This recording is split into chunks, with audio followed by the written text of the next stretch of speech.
What is going on, Casually FC? Welcome to another Casually React stream. Today, we're going to be reacting to Chelsea Fan TV. For those of you who don't know, Chelsea Fan TV, and correct me if I'm wrong, I'm pretty sure I'm correct in this one. Chelsea Fan TV pretty much is a Chelsea-oriented channel, and what they're primarily known for is the match-going fans' reactions after the games. So I was looking through the library yesterday, and I happened to actually see this that caught my attention. And listen, anyone that I react to or that the panel reacts to, it's not necessarily a roast fest. It's just genuinely, we want to see what they have to say in the video, and we're going to react to it. Like, we've had reaction streams in the past, not in the back, where we've agreed with most of the takes, and they're pretty base takes. This one, I don't think we're going to agree with, but we're going to see. Maybe Alex from Chelsea Fan TV actually has some good takes and some opinions that I can, agree with. But for the most part, all of us on the panel are Poch and it seems that based on the title, right? Because I haven't seen the video. I don't know Alex's views. I never met the guy. I've been on Chelsea Fan TV maybe once when Harry was on there as a call-in show. But other than that, I've never really watched the content, and I'm not familiar with Alex and his take and his views and if he's potching or potch out. And it doesn't really matter. At the end of the day, you're all entitled to your opinion. No one has a wrong opinion. But, the overall consensus in the fan base is that most people want Pochettino out. But regardless, let's see what his views are. I'm accompanied with the panelists, the panel of Oliver, the Bridge 258, and Real Chris. I know people are probably watching the Champions League right now. It's going on a little longer than expected, which is fine. But just lend me your ears. But if you're here despite the Champions League, if you have us on, then big up to you. You guys are the best. So before we start, as always, guys, smash those like buttons. Subscribe if you're new. We're on our way to 3,000 subscribers, so help us get to that goal, please, and thank you. It would be a big milestone for the channel, as always. And if you haven't done so already, check out the links in the description. Be sure to leave a comment down below. Let us know your thoughts on this video. Check out the original video also in the comments section. But I guess without further ado, ladies and gents, we're going to just go ahead and start this off, and let's see what the take is here overall. And obviously, panel, let me know if you can hear it or not. Very well. Before the video, I want to give a shout out to our sponsors, Match Bingo. Now, after the Brentford game, I said, if you want some hope, go and play Match Bingo because you're not going to see it on the pitch. But today, we actually saw something, 3 points. So that's positive. Really, really interested to see. Can we start again? Sorry. What the hell? What? Hey, listen, Ahmeds is the best of us. I don't know. Shouldn't they just cut that part off, like, since it's recorded? They could have, but you know what? I respect that he didn't. Radio on that makes it charming. That makes it charming. You know what I mean? Like, that's great. So big up for Alex for not editing out the mistakes. And you know what? You're right, Oliver. We've done it. I've done it. So it happens. Yeah. So big up, big up. All right, let's continue the video.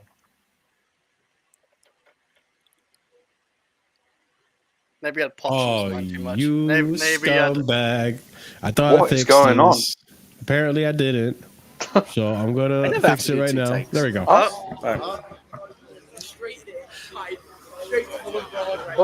Hi guys, welcome to the video. Before we start, I just want to give a quick shout out to our sponsors, Match Bingo.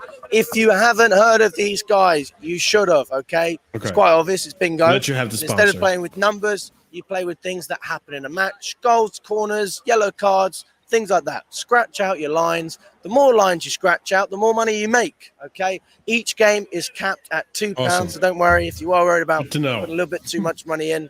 This is probably a good game, okay, because you are actually capped, and you'll be helping a charity as well. 35% of the money they make goes to charity, all right? I personally think that if you are a Chelsea fan, you'll probably get more joy out of playing Match Bingo than you will watching the games itself. But today we did win. You're absolutely right.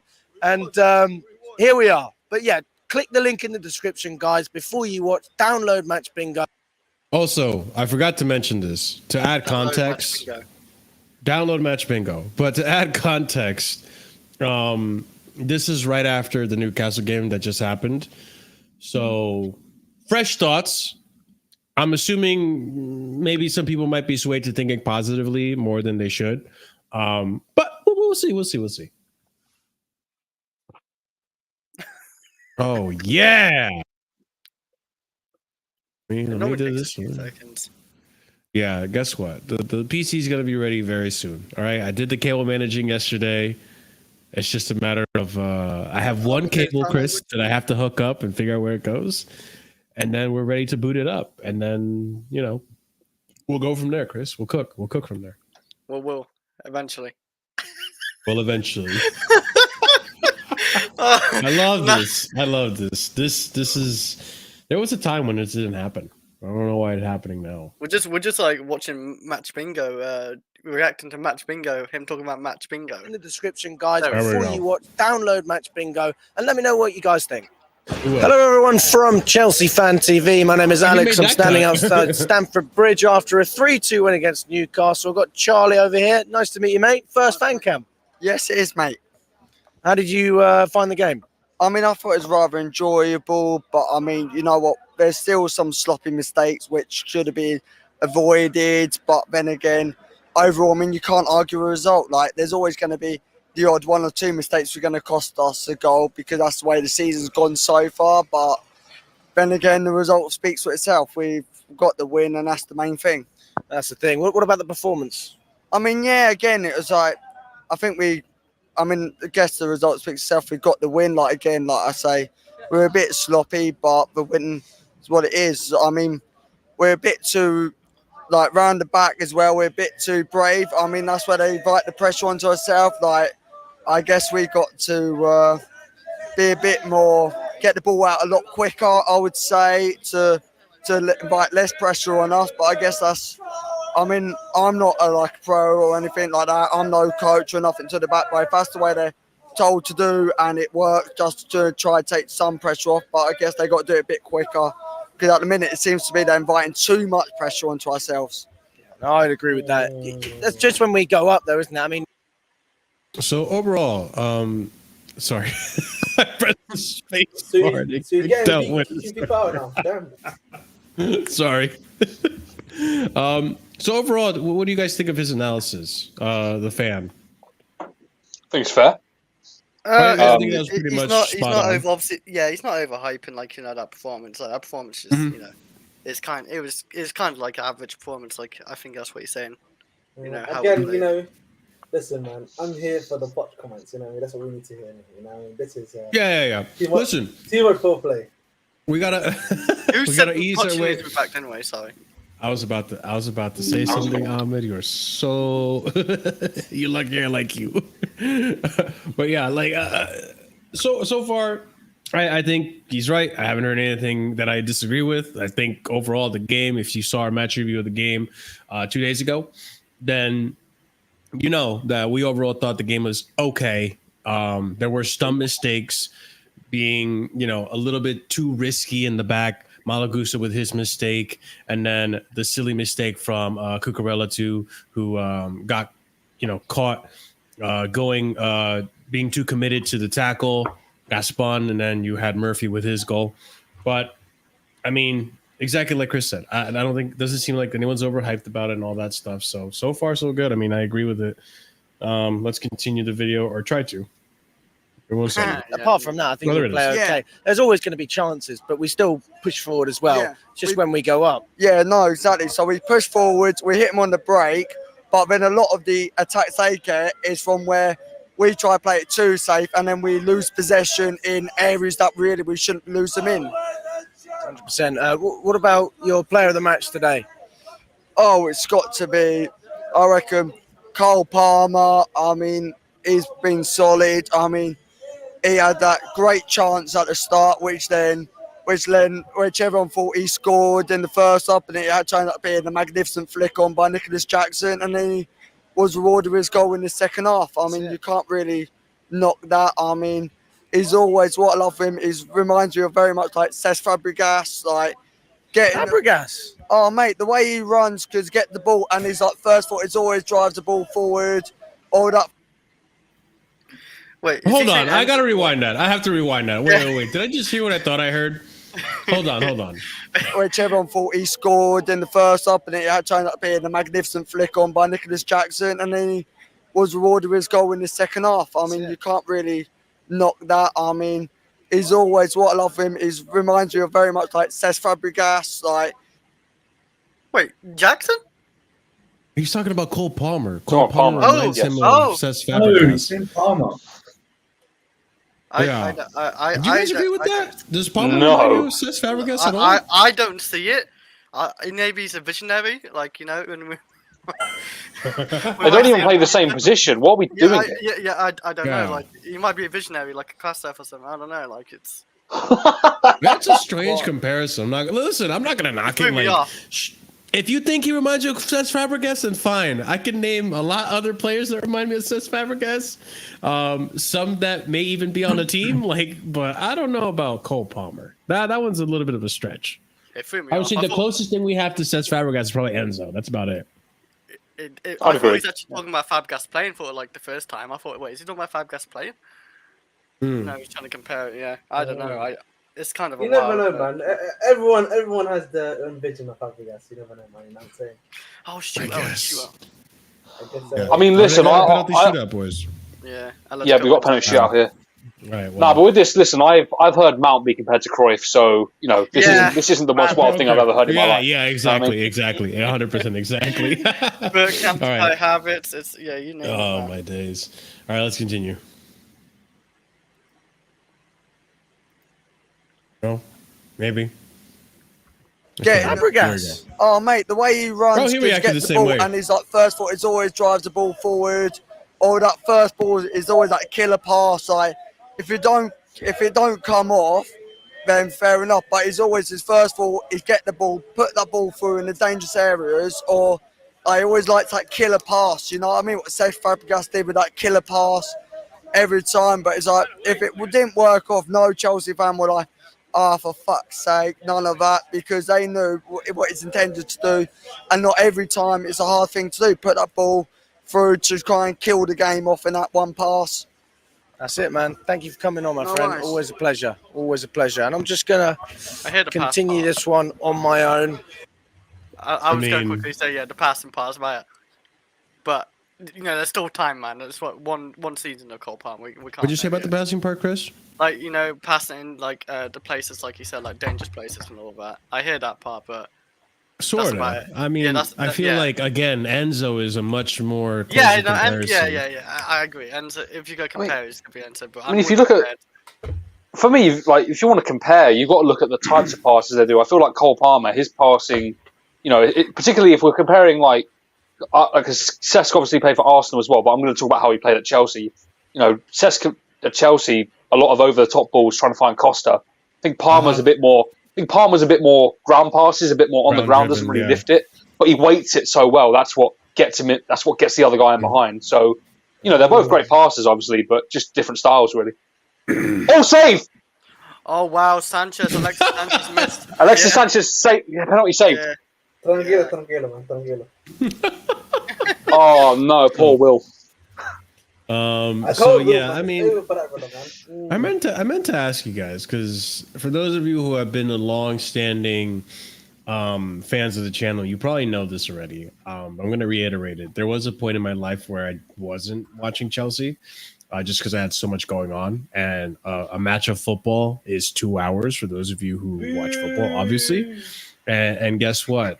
You can do a lot of things in 2 hours. And I usually worked as well. So working while the games were on and all that stuff, it was tough. It was tough to catch a Chelsea game. But that being said, I'm curious, how did Chelsea fans... Oh, Saul's missed! How did Chelsea fans, embrace Cesc Fabregas? Because he was from Arsenal. Both arms, man. We welcomed him. It was welcomed quite. I feel like the problem. Again, I'll say this again. Yeah, I feel like unless it's really like Tottenham or maybe like another club like Leeds, maybe where they're like real ops.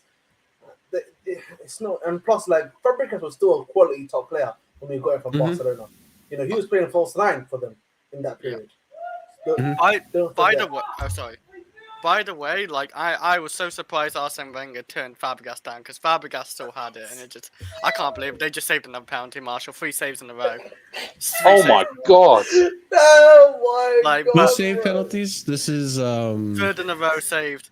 So yeah, Inter have had 2 penalties of theirs saved. Yeah, and Atletico missed 1 as well. Just like 3 in a row now. This is Nah, nuts. that is But crazy. yeah, like I don't know why Arsenal didn't sign Fabregas. Like when we took opportunity, I welcomed it 2 arms, man. Like 2 arms, sorry. Yeah. I mean, we were in the better position than they were, you know. He helped us win the Premier League, you know, and I don't know why the fuck. They had Ozil at the time, no? If I'm not mistaken. Yeah, but like they played different positions. Ozil's more forward, and Cesc could have played as a deep lying midfielder. Yeah, but like I feel like for them, it was always the fact that Cesc was that, you know, because of like they had Ozil, it was almost like we need another guy that's going to operate similar to him, but he's just going to be a bit more deeper. That's the reason why I always thought they never went in for him personally. And I think just in general, we were in a better position at the time to, you know, fulfill ambitions, you know, win titles. We did win the title when he came in. Yeah, and plus, like Marshall again, I think, if there was anything wrong with Sesko, bro, remember, we would have seen anything in it. Sorry, if the fan base had any issues with us, we would have had it afterwards, once he left. But like as you can see, I mean, they had problems with him in 15-16 with the rats thing, you know. No, because the way I saw it is that like was he embraced like Jorginho was? What was the rats thing? You remember they called Fabregas, Hazard, and Costa the 3 rats because they were terrible. No. But like that was like a short-term period because of the. Yeah, it was short-term, but that was the only time you could really say he was hated. Yeah, that was it, man. Yeah, I mean the reason I ask is I know Jorginho wasn't accepted at Chelsea when he first debuted.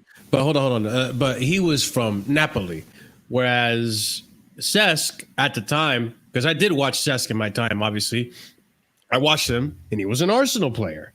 So, being an Arsenal player, I didn't really like him very much. I didn't like him. I didn't like Van Persie, Rosicky, and a bunch of other players that you can name. But that's why I asked, like, was Cesc very, very much accepted with open arms when he arrived to Chelsea? Oh, yeah. But Marshall, the reason why Jorginho was not accepted, the thing with Jorginho was, whether you want to admit it or not, he came under a manager which people did not like and were like, he's not proper Chelsea, you know, Mr. Sarri himself, you know what I mean? No, but he was the guy that Sarri was like, if you're gonna bring me, you must bring Jorginho. And people forget that, It was also the fact that Kante got moved forward so that Jorginho can play the deep midfield role. Exactly. Like because this dumb fan base thought Kante was a sitting number 6. Yes, forgot that too. Jesus Christ! Oh Shots my fired. Oh my god! He missed. Lautaro missed. I missed the. There's your hero, Curry. There's your hero. That's a striker you want me to like. The guy that I said isn't clutch. The lights are too bright. The lights are too bright, man. No. Too much. Hey, Chris, you can hold them. Oh, God. I told you about this guy. He is not a clutch striker. I see Messi missed a penalty against Chelsea in semi-final. No, not like that, bro. Not like that, but he fucking... Bro, Messi's done a thing or two in his career, my guy. Bro, I'm just pointing out, man. I'm just pointing out. You know how crazy that miss is, by the way. Oh my god! Did you just compare Lautaro Martinez to Messi, you fraud? No, I didn't compare the players. I just compared they both missed a penalty. He sent back to the sky. Are you serious? If he scored that, they go through. They go through. Wow. Bottle job as well, man. He bowled it too.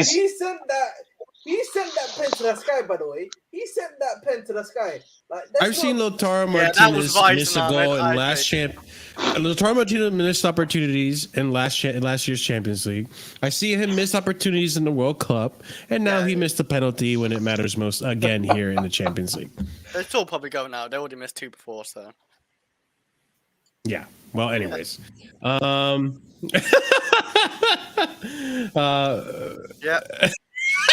He's right above you. He's right above you. Oh my god. I've been saying this guy collapses under pressure, but it's okay. We'll take all the goals that he's gotten. But anyways, all right, let's continue the video. There you go. Here I am. Oh my god, that's too funny. And yeah, I mean, I have to say that a lot of the points people have made today, we've had some very good points made. The fact that we're able to score 3 goals, I think that's testament to a lot of our goal scoring throughout the season. You know, we criticize how our lack of clinicalness up front, but we are still getting goals, you know, consistently. You know, there's not many games where you look at Chelsea and you see us not score or only score 1. We tend to actually build a bit of rhythm, which is quite nice. The problem is we just can't hold on to our lead. And this is where you do look at a manager like Mourinho or a manager who's a little bit more experienced in closing out those situations. And you just say to yourself, right, well, if we're going to invite the pressure, that's absolutely fine.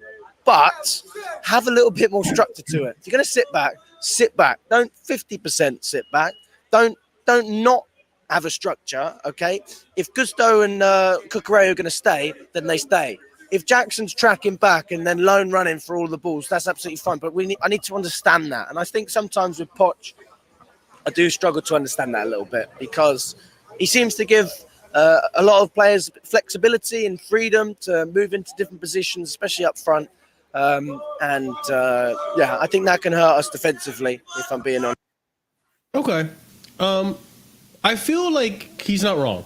I agree. For the most part, it feels like some players, like Enzo, for example, have a lot of freedoms, especially going forward.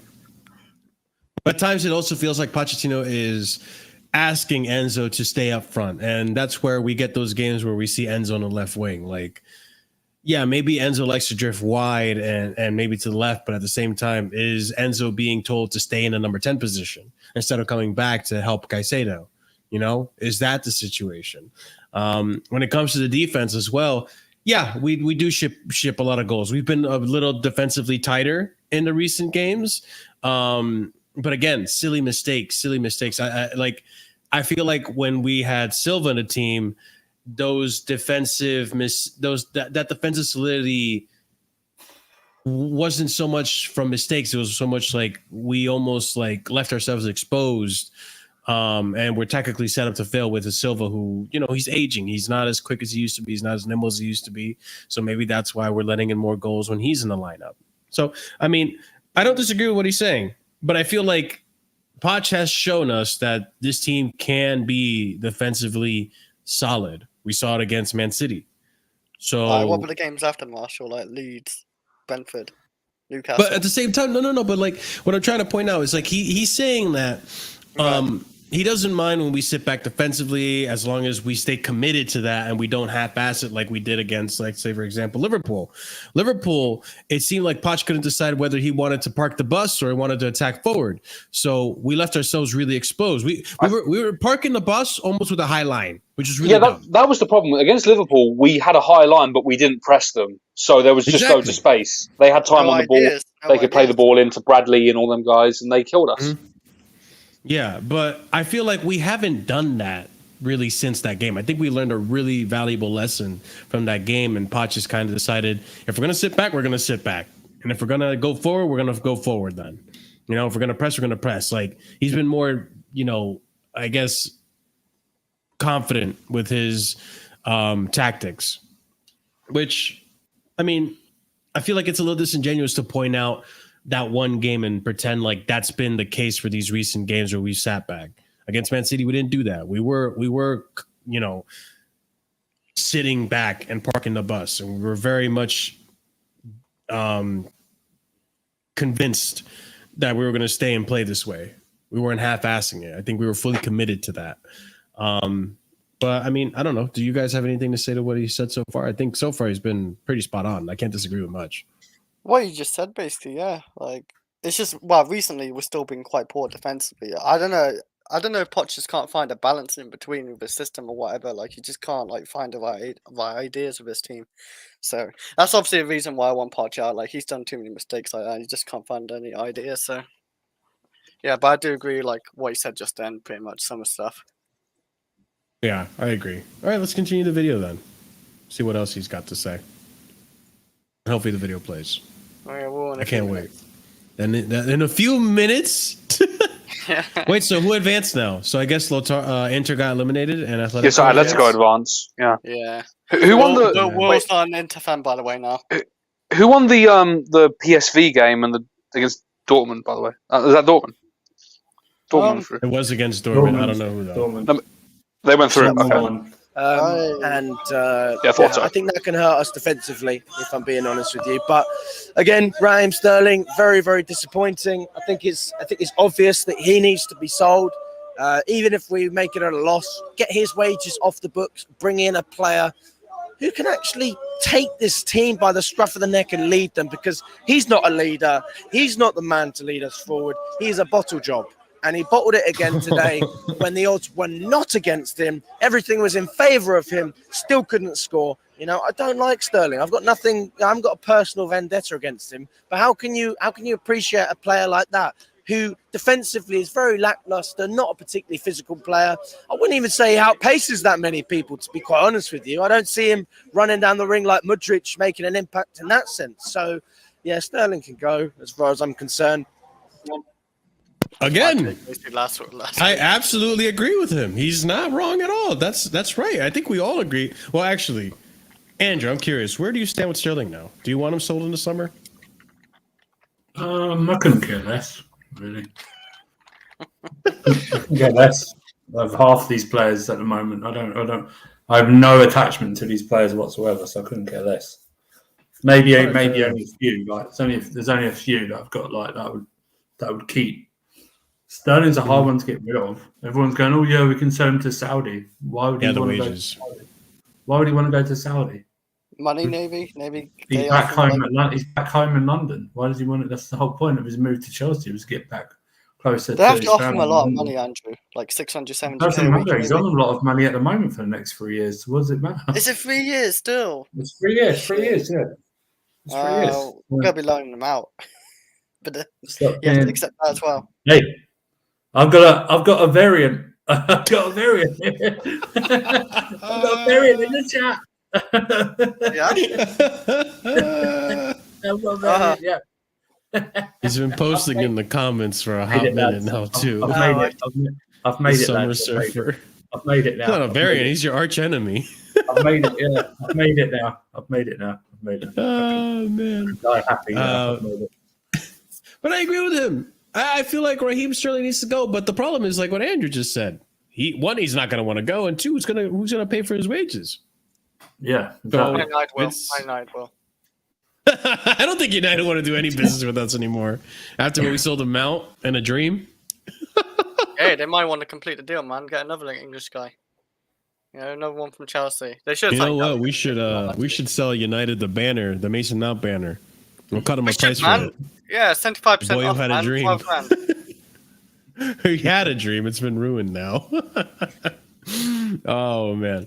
But again, going back to him. So far, he's spitting, and I can't disagree with him. And that's the other thing too. He brought up the pace thing.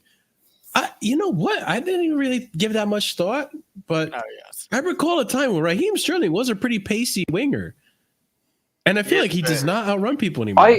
I think the problem with him is that he's one of those guys. It's a bit like Hazard, where he was an early bloomer. He started playing football at the top level at a very young age.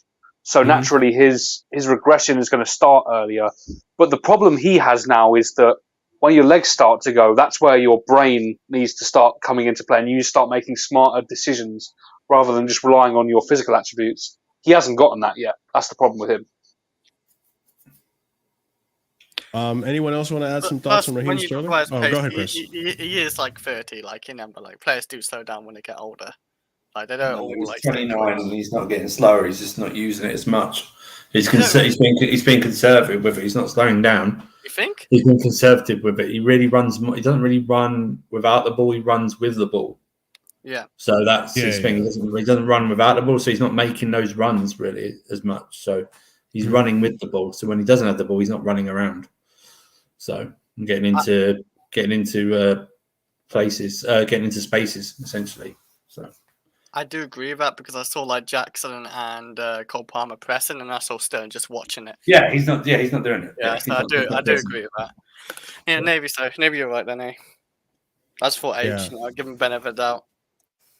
And again, though, EE, this is what I mean. Like, this is the Sterling that, I mean, Andrew, you might remember. I know Will remembers. I used to have a Sterling agenda way back when we started this channel. I did not like Sterling. And what turned it around for me was the Euros.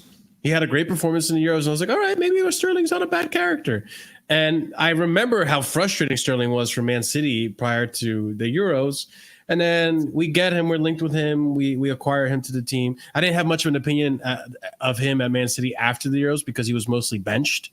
Because he was that the season that they got Jack Grealish. It was, right? Yeah. Yeah, and you had And so Foden. Jack Grealish, You had Foden playing as well. Yeah. Foden and Grealish were playing on that side and taking up a lot of his minutes. When he did play, he did score and get assists. So he did have some GA that season. Even for being on the bench, he was impressive. So I was like, okay, I mean, maybe Sterling turned the page. He played at false 9 as well. You got to remember. Yeah, City. Yeah. So there were times I was like, all right, Sterling's pretty good. That's Why not? I think we're not using him right. You know what I mean? He should be playing a false 9 and Jackson out wide. He should be doing that. He doesn't need to. I don't think he's effective out wide anymore. He should be in City. They used him out wide, but he used to invert a lot. So that's why he was in the box, getting tap-ins and stuff like that. So we're asking him to pick the ball up a lot deeper outside the box and start doing dribbles. And I just don't think he can do that anymore. So we're asking him to do an element of a game where he's not good at, and we're not using him to his strengths. And his strengths are finishing off moves. This is where it comes back to Poch, though, is like not really collecting the ball. Jackson's better at collecting the ball. Yeah, he is. So we saw it with the Mudryk goal. He's better at carrying the ball and collecting it. Sterling's not. Yeah, you know what I mean. So. This is where it comes back to Poch, though, because like I agree that he'd be better suited in a false 9 role. I think the best football Raheem Sterling has played in terms of a consistent period of time was when he played false 9 under Tuchel. So I think that's what I think personally. I don't know about anyone else, but problem is when Poch wants to play hoofball up to a striker against 2 tall centre backs, like against Liverpool, you're going to want a guy like Jackson up there and not a Sterling. So it's about the tactics. It's about how you approach the game. Yeah, I mean, there might be some validity to what you're saying about, playing him more on the false 9 rather than the wing. And I don't necessarily disagree with that. But I think what frustrates me most about Sterling isn't necessarily how he's playing off the wing or how he's playing off of the position he's playing in, but it's more so in those crucial moments where you need to make a decision. He's almost consistent. I've always known he's been very indecisive, but now it's gotten to a point where you're consistently making the wrong decisions. And I think even you can agree, Andrew, that moment against Newcastle where he was one-on-one with the keeper, that was criminal. You should have either tried to shoot it or give it to Palmer, who was wide open. Yeah, well, he did shoot it. It was just too late. There was people on the line, so he hit it straight at them, and it wasn't a hard, convincing shot. Yeah, he chose the decision. Now you've got to finish it. So all his decisions that he's made with the one-on-ones, he's chosen. Fine. I've no problem with him choosing them, but you have to then finish it. And all those finishes have been unconvincing. Mm-hmm. All right, you have 2 guys on the line, but you tried to literally pass it in, hit it with the side foot instead of just smashing it or taking it closer to goal and then smashing it, so they haven't got a chance really to clear it. The Wolves one, he didn't pass it, okay, but he side footed it right next to the goalkeeper, where the goalkeeper left a huge part of the goal, and he for him to shoot at, and he didn't take that advantage. So it's just one of those things. I don't mind people not passing. You've got to finish it. You've got to finish it. Then you know what I mean? Yeah, I forgot about the Wolves. I don't accept. That makes me angrier. I don't accept the ones I get on with that when people that refuse to pass, but then they just don't do anything and let the goalkeeper collect the ball or something like that. Do you know what I mean? That differ about. Yeah. Really frustrates me.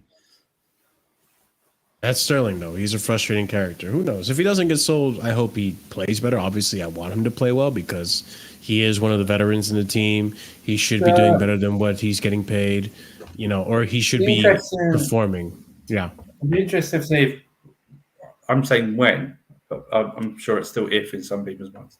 But when Poch goes and what manager they bring in and how he sees a Raheem Sterling. Do you know what I mean? Mm-hmm. Why are you wearing sunglasses indoors at night? This guy thinks he's Morpheus, man. Listen, man. I just want to say, I told you I was going to win the Wall, Marshall. I told everyone here, the Wall against Scotland. Listen, listen. Is he still here? Listen, no. Is he still here?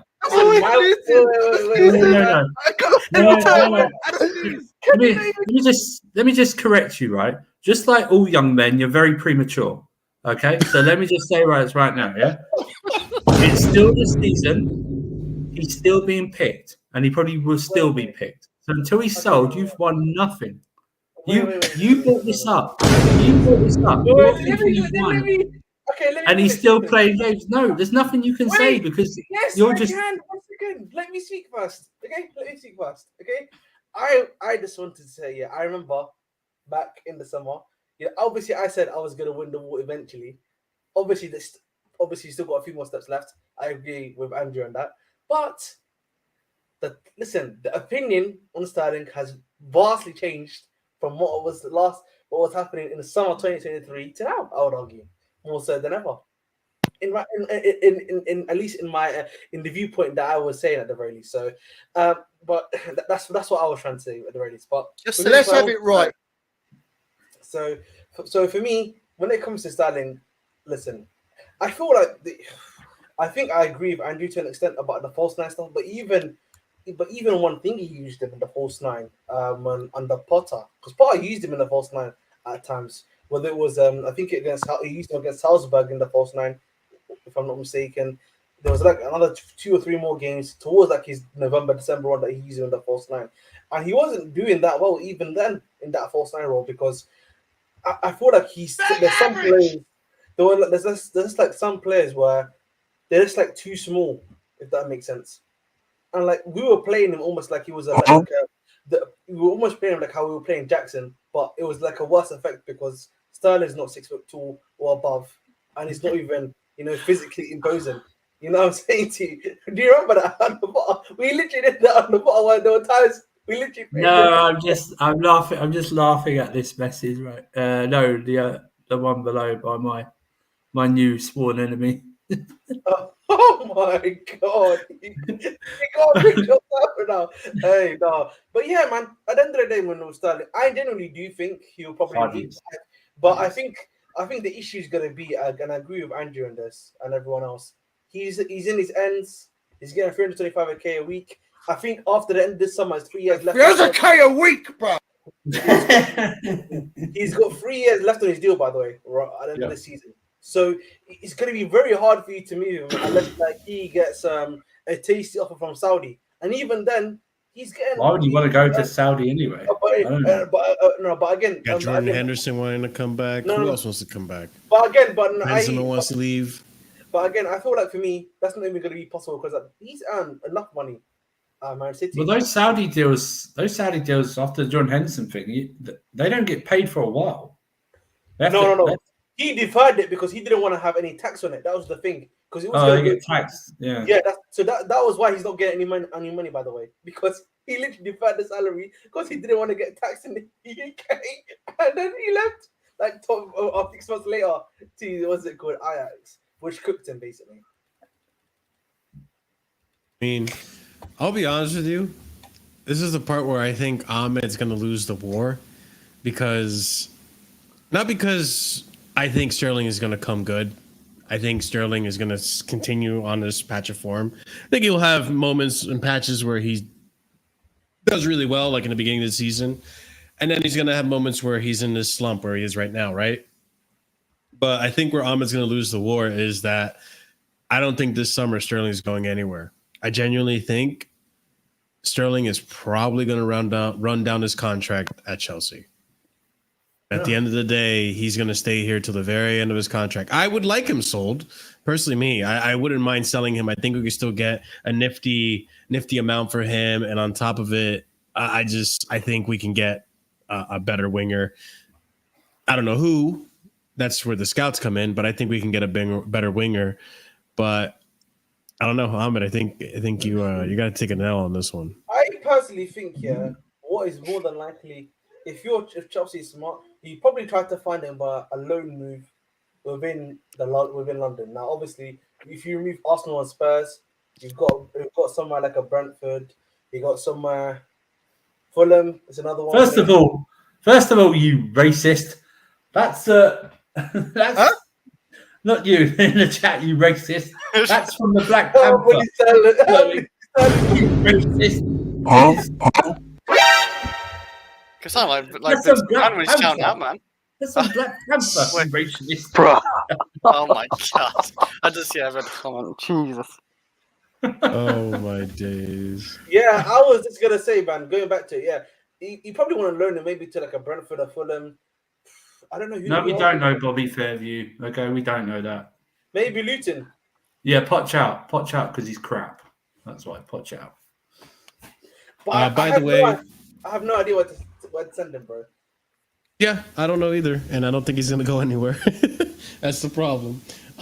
So by the way, if you're watching on YouTube, be sure to smash up the like buttons. It helps us out with the algorithm. And if you're watching over on Twitter, give us a like and a retweet. All right? Thank you guys. Appreciate it. Let's continue the video and see what else I spoke has to to be people said. before the game, and they say, wow, bloody hell. Enzo Caicedo, they don't have a rest. Pochettino can't rest them because Ogachukwu out, Lavia's out. You got to try and play these guys together and build the team around these guys. You haven't got European football. That's probably a good excuse. If we had that extra midweek game, maybe you'd have to rotate a little bit more. But I got no problem starting Enzo and Caicedo every week. I think the hunger's there, the desire's there. We just lack quality at times. But that's a midfield that I think can flourish in the future. Worth over 200 million?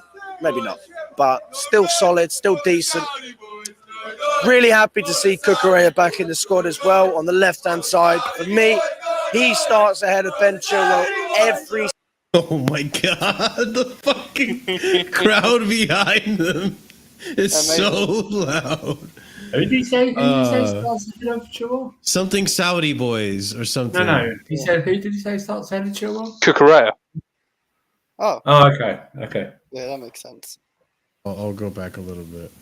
I mean, we're not this. I think for the most part, we've agreed with Alex. You don't have to. I mean, Fatur, I'll send you the link if you want to come on. I think your title worked. I think people thought that we were going to rip apart Chelsea. I thought it was too. To be honest, because he says Pochettino needs to be backed. I think it's just the stigma of reaction videos, to be honest. Okay, that's the thing. We haven't reached. By the way, we haven't reached why. No, we haven't. Yeah, we haven't finished the video. Obviously, he could come back here and be like, "This is why we need to back Poch." And the only channel we that can take a 13-minute video and turn it into a 3-hour stream. People, okay, this is the only channel to do that. All right, the only channel. You're not getting anywhere else. Tangent. Nowhere else. I mean, if we had to do an hour video, my God, pick a day off work. I try to pick a small bit. I try to pick the shorter videos just to avoid that. It's not. It's just with all of us constantly interrupting, like stopping it, going, "What did you say?" Yeah. Yeah, because I missed that. I missed that part where he said about whatchamacallit, Chilwell and Cucurella. Yeah. I missed that. I thought he said Gusto, and I was going to. That's when I was going to jump on and go, "No, Gusto, no Gusto at left back." But hey, I would take Gusto at left back if we get another right back. Shut up, man. I really Fatur, would. DM me, man. I like Send both me a of DM. He's versatile. I can't find Fatur's Twitter. It's just called Or facts. actually, Andrew, would you mind sending him the link? Yeah, I would totally mind. Okay, never mind. Don't send him the No, link. just DM me.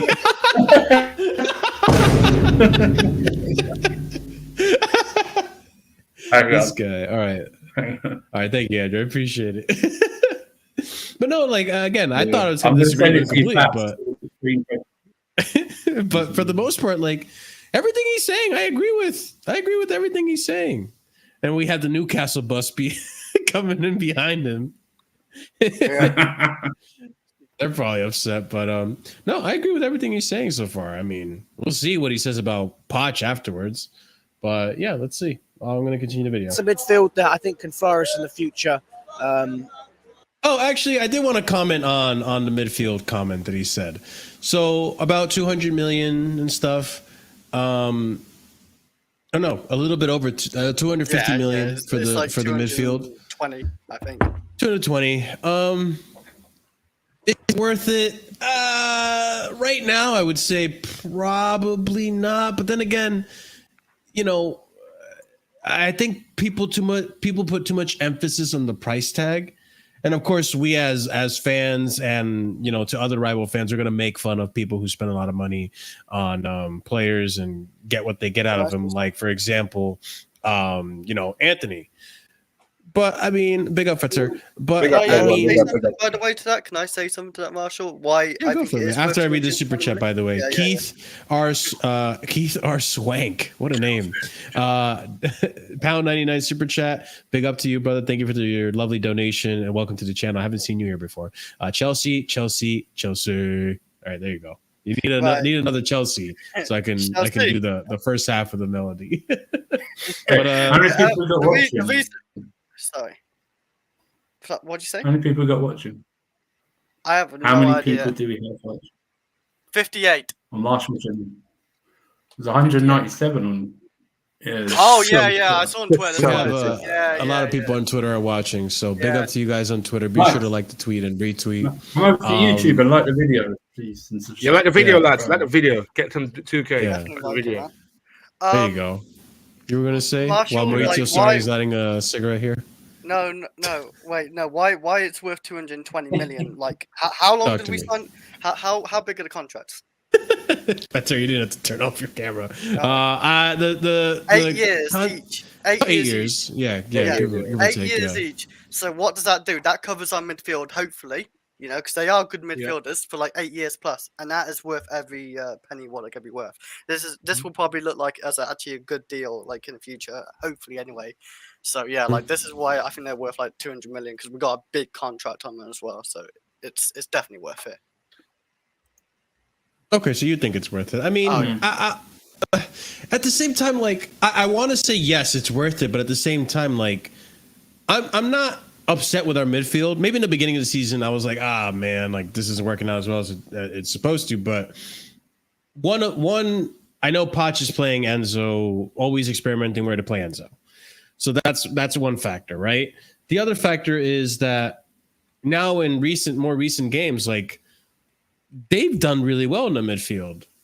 But at what point, what do they need to do in the midfield to actually merit their price tag? Like, I feel like no matter how good they do, people are always going to say, they're not worth that money. Unless the midfield scoring a goal a game or getting an assist every game, I think people are always going to say like, oh, they're not worth the price tag. So it's kind of like a double-edged sword. I don't think they're ever going to be worth the price tag.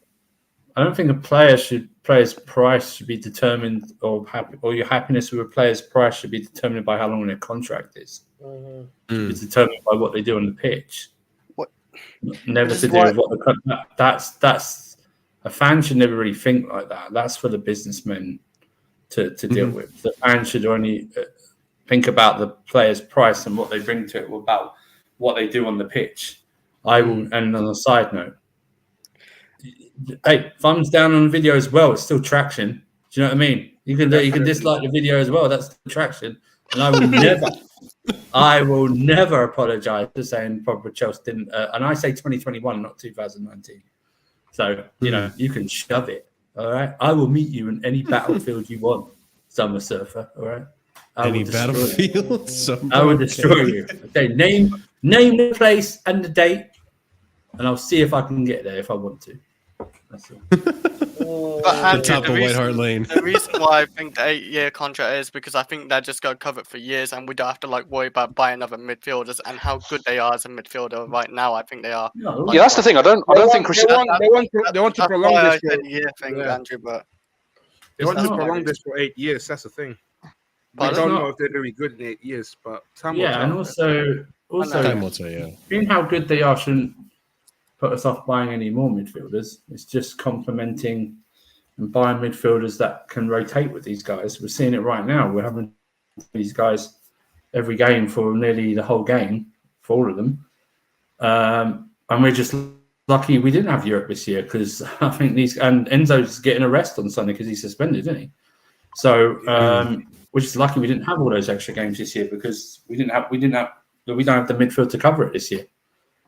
Ironically, he did get booked, didn't he? Well, we did buy Lavia, but he did get booked, didn't he, against Leeds? I didn't know that. To be fair, we did. You're not. No, hey, if you're the real surfer, you wouldn't have my picture in your Abbey. That's right. Summer surfer. Pretty much, yeah. I made it, Fats. I made it. I got an enemy, Fats. I got a And in that case, I made it way before you did, Surfer, because Walmart Tevez. Remember Walmart Tevez? Oh, yeah, that's right. Who is that? Carlos Tevez's brother? Yeah, I mean, that was me, apparently. I was Walmart Tevez. Okay. All right, let's continue the video. Let's see what else he has to say. Let's see if we can actually disagree with him at something. Because so far I'm agreeing with Alex. So yeah, it's he's pretty on point. Fato comes in, man. You disagree with it. Worth over 200 million? Maybe not, but still solid, still decent. Really happy to see Cucurella back in the squad as well on the left-hand side. For me, he starts ahead of Ben Chilwell every single day of the week under Pochettino. Don't get me wrong, last season he was... Again, I absolutely agree with him. I can't disagree with him on anything. This is crazy. Of all the years that I've known Alex in this environment, yeah, he would. I think what I say that he is so positive in some ways. He's so positive in some ways. But yesterday, like I just rewatched it again, the video. I'm like, I'm confused. And then he said in the beginning, all right, he just saying the generic stuff basically. And then after that, it's not the first time he did it, by the way. Like I normally don't go at Alex at one of the fan cams this season, but I did go at him. I think it was when we lost to Brentford 2-0 that I called him toxic positive. And this is why I you know what, with Alex, yeah, it's just that his positivity sometimes can kill me, you know. Because if you look at the Wembley's fan cam, even Lewis want to try to kill him. I saw him after the cup final, bro. But the thing is, though, like I was actually shout outs to Jacob the Fraud from United Spurs of America. I was actually just talking to him about this yesterday. Like, I understand we're not in the most ideal position, but like. And Fetter, you know this. Like, my channel has never revolved around having an agenda against the owners or having an agenda about this. Like, at the end of the day, if we win, then cool, we won. You know, even though our season is not good, we won. Cool. I'm gonna be happy that we won. Depending on the game, sometimes we'll be critical about how we won. And if it's a good game, they'll be like, dude, you know what? Poch got it right. The players did well. All this. Like, I'll try to be base. But when we do shit, then I'm going to complain about how shit the performance is. I'm not going to constantly try to... I'm not like one of these Chelsea fans that are going to come out here after the Man City draw and be like, oh, this is horrible. The bar solo that we're actually happy with a Man City draw. Under Roman, we wouldn't have been happy. We can't accept these standards. Like, I'm not going to pretend to be mad about a draw against Man City when this whole season we've been shit and none of us expected us to actually draw against Man City, especially the way we did and almost actually beat Man City in that game. So I'm going to be happy with that performance because of how shit we are, you know? So there's always like a context to everything.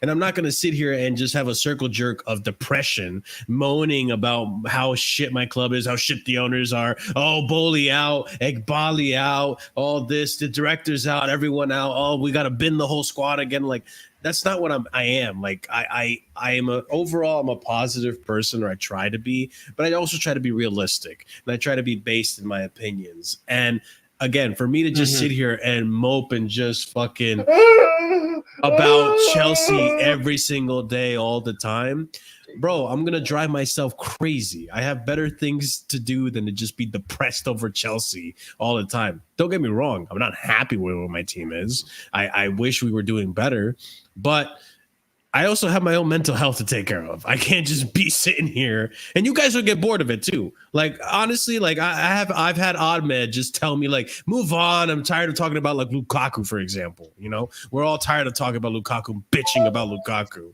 So like, you know, people get bored of it, and I myself get bored of just constantly being negative all the time. Same goes with the positivity as well, though. So that's why, like, you know, I just went on a whole tirade there.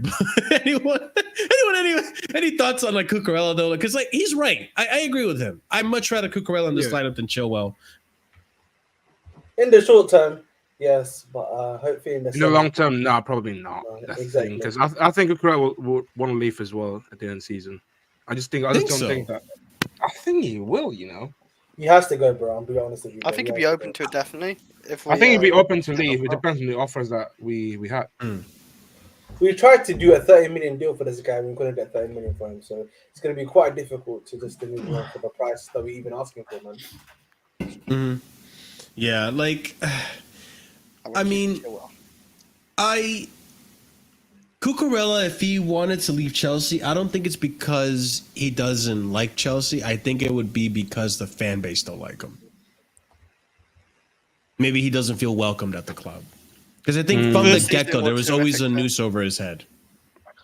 I think there's an element to the manager as well, because like particularly this season, we saw how much, you know, Poch loved to play Colwood at left back over Cucurella when there was an option. You know, when Chilwell was injured, we had an opportunity to bring an actual left back in, and the guy still didn't do it. So I think that could play a factor as well if that does end up being the final outcome. All right, let's continue the video then, boys. Oh, now you want to freeze up on me. God damn it. It was working fine a second ago. You gotta wait a minute. People don't get bored. Okay. But he was also played out of position and he was misused. I don't think he suits being a wing back whatsoever. I don't think he suits being in the back three. Play the guy as a left back. He's solid, right? And you know, one thing I like about Cucurella as well, he doesn't concede stupid fouls. Generally speaking, he's quite intelligent the way he defends, and that's what you want from a modern defender. Gusto again. All right, I saw Andrew's hand go up. I mean, no, I think he yes still and goes no. in rash. I think he still goes. Yeah. You're going like you'll see. That's a problem with his hair because you'll know he's running really hard to go to tackle someone because his hair is so like big. It goes like out, so you know he's like running to like foul someone. Yeah, so no, yeah, he's better than Chilwell. That's not even a discussion for me anymore. He's right, though, yeah. Don't block anyone in the chat. On the side note, everyone's fine. I will say though, no spamming in the chat, please. Yeah, what? Yeah, not a lot. You will get timed out if you spam. 2 or 3 are the same message, but not like 6, 7, 8, 9. You know, stuff like that. Yeah, of course. But yeah, don't block anyone in the chat, guys. Be friendly. I do agree with you. Cucurella does have his moments where he does go in for that rash tackle because unfortunately, I don't think that's ever gonna leave his game. He is. I feel like every time I see him, he is that type of left back and defender where he always wants to try to get on the player as they get the ball to dispossess him. Doesn't give him a breath, doesn't give him time to turn or anything. That's the type of defender he's been. It's been in his game since he's come to Chelsea. I think he needs to find a way to somehow do that and not get spun like he did against Newcastle, for example, with Murphy. Murphy read him like a book. He knew he was going to commit to the tackle, and boom. And it's not the first time it's happened to him this season. It's happened to him early in the season as well, where he overcommits. He does the rash tackle, tries to do what he did early in the game, and then the attacker picks up on it, and they outplay him. They outmaneuver him for that moment. So, anyways, let's go ahead and You're right, Vic, you know what? I might make you a mod. Let me think about it because you are here all the time, my friend, and you've been on the channel for a hot minute. But let me continue the video. I'm seeing these comments. He's about to mention Gusto, so let's continue this.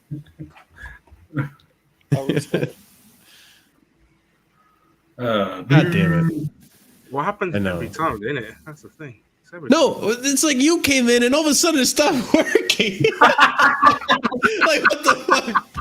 I had one more person on the stream and all of a sudden, like, oh, now we got a buffer. Just GPU can't take it, man. Oh my days, bro. Yeah, man, you got a bit stream, bro. Yeah, no, this is quality, man. There we go. Let's get this going. Boom, boom, boom. On Cole Gusto. Palmer, Okay. amazing. Really, really happy to see him getting on the score sheet. Obviously got the assist for Jackson's goal as well, who is flourishing towards the end of this season. If we could see anything like what we saw when he finished the season last year with Villarreal, then we are going to have a very, very fun time, because he was really picking up the numbers at that point. Just takes a little bit of time to ease himself into it. And Mudryk as well with a great goal. Nice to see him coming on for Sterling, make the impact. Pochettino, if you don't start Mudryk against Leicester, I really don't know what he has to do to start, because every time you give him half a chance, he takes it. So give him a full chance and let him play out a full 90, because fitness can't be a concern. He's barely getting game time in the first place. He's right. Again! He's right. He's right. Dude, he's spinning. He's right. Man. This is it. Yeah. But why you name this video this way, Alex? What the fuck? He got you. I got bamboozled. He got you. He got you. That's even Fatur's vexed right now, because Fatur is like, he's surprised to see this right now. Yeah, he got everyone. So he got. To be fair, I don't know. It's a brilliant title. Get people what this guy, and then as all the people who want to watch out, watch it. He's got you. You set up a stream thinking he's going to have like 5 minutes of him going, "My Poch has to say." It's going to be like 40. It's going to be like 40 seconds at the end or something. It was going to say, "But Poch should be definitely given the time in next season." That's all he's going to say. I bet you that's all he says at the end. Imagine. Oh my goodness gracious. Well, I mean, Yeah, again, I did it. Uncomfortable conversations in this fan base and rival fans about Nicholas Jackson, who everyone seems to forget was bought for only £30 million. And in this current market, this new super inflated market is basically pre-2017, basically bought for 12 to 15 million pounds, if we're being honest. And he's actually putting up numbers. So it's very uncomfortable conversations from this fan base and outside his fan base as well, when they try and I don't know why they get on him when they try and we sign him for like 85 million or something. You know what I mean? It's just 100%. very uncomfortable conversations. Very uncomfortable. I like his link up as well. Like Jackson's link up, when it's on point, it's on very it. good. Like he's on it. And like that Very goal good. we scored against Newcastle, that was very intelligent from him as well. Like for 30 million, it's absolute steal for him. And I'd want him to stay for the club, for a long time as well. As backup, as starter, competition, bit of everything, man. I'm not going to kick anyone. Just be nice in the chat. You don't have to respond to each other. What is this? I'll put you both in a corner. What happened to ignoring people? Good Lord. Good Oh Lord. my God. Jackson's greater than bootleg Holland. I don't know about that one. Who's bootleg Holland? Hoyland. That one cost 72 million, by the way. I can't believe that one went over my head like that. Oh my days. Yeah, like Jackson cost nothing like Hoyland's price either. So you can be thankful we bought a Jackson as a Hoyland for like 72 million. That's where we might be bitching a bit more. So we ain't doing much. All right, let me. You don't have to. I still want him. We will have next Casually FC stream on Saturday. By the way, ladies and gents, Casually Chelsea show will be on Saturday, and then Sunday is the game, I believe. So we'll react to the game on Sunday, but we'll have an uncomfortable conversation about Lautaro Martinez then. Okay, let's continue the video. I'm very comfortable with that conversation. I'm very comfortable. What I also want to comment on as well, guys, is the owners. We saw Bowley walk past. He didn't want to comment. When I asked him about the game, I asked him if he enjoyed it. He said, yeah. So fair enough.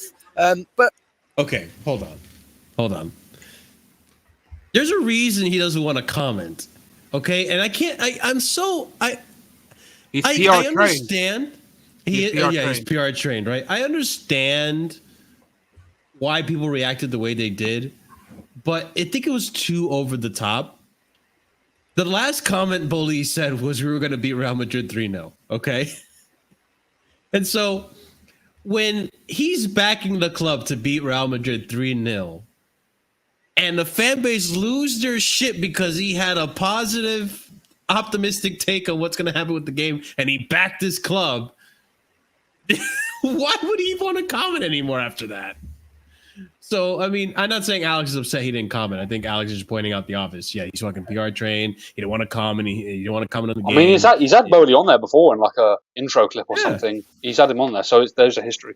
That was a South way when he spoke. You got to get him to facts. You got to tell him to with his mic. He should have like a fake Sky Sports logo on it or something like that to get him to get Bowley to speak to him, or NBC Sports or something. You know what I mean? No, and then they'll speak to him. But you should tell him. Mm-hmm. So it's again like why would he want to comment when he was just bashed for having an optimistic take on Real Madrid? Yes, I get it. Like it's a little like tone deaf because we were shit that season. Well, yeah, we're still shit, but we're shit that season. We weren't playing well. No one really had us to win. Maybe we could have won. It would have been a miracle, but maybe. But again, like people just got on him because he backed his team to win. Like, come on now. It is what it is. So yeah, like people bitching about, oh, he didn't comment. Like, yeah, why? What the fuck would he? Last time he had said anything positive about the club, you got on him too. You wanted him to start talking. You wanted him to. Imagine Bowley gets on the mic and he's like, yeah, we're shit this season. Bowley out. This fucking Siri merchant back there calling the shots. He's ruining my club. Like, why would he say that? You know, like he's not gonna come out and say these stupid things. So I think this is the problem. Like whatever he says, it's a lose-lose situation because it's going to bring unwanted attention either way. He's not gonna win. It's a lose-lose. So like, no matter what he says, no one's gonna be happy with it. So all right, let's continue the video. But why is everyone talking about Bowley all the time? Bowley's not the one running the club. It's like Barley and that other guy. There's another guy that's involved. I can't even remember his name off the top of my head. They earn 60%, right? So the pressure is on them to produce. Bowley's only got a 13% equity. I suppose the only thing you could say is it's his own money. Shit. We shouldn't be looking at Bowley for the answers. This guy's not going to give us the answers. Even if he had the answers we want, he doesn't have the power to really influence things and take control.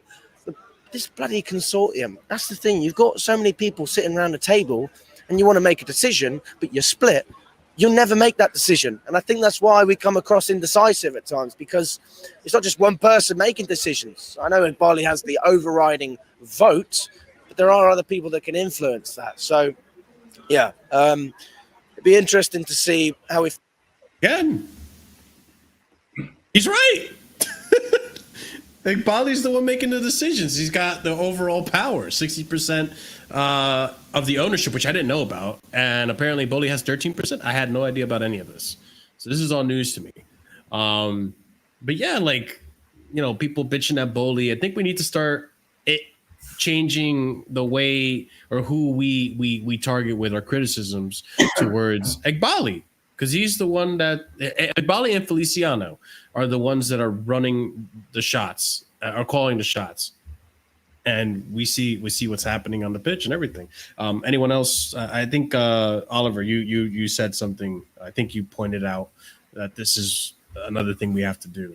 I don't know if you want to add on. No, yeah, it is, but like the problem is, and like just not enough people are educated on the matter really. And to be honest, part of it is because when the whole ownership race was happening with the Rain Group, this consortium was headed by Bowley. He was the figurehead, so he's the public face of it, and I understand that.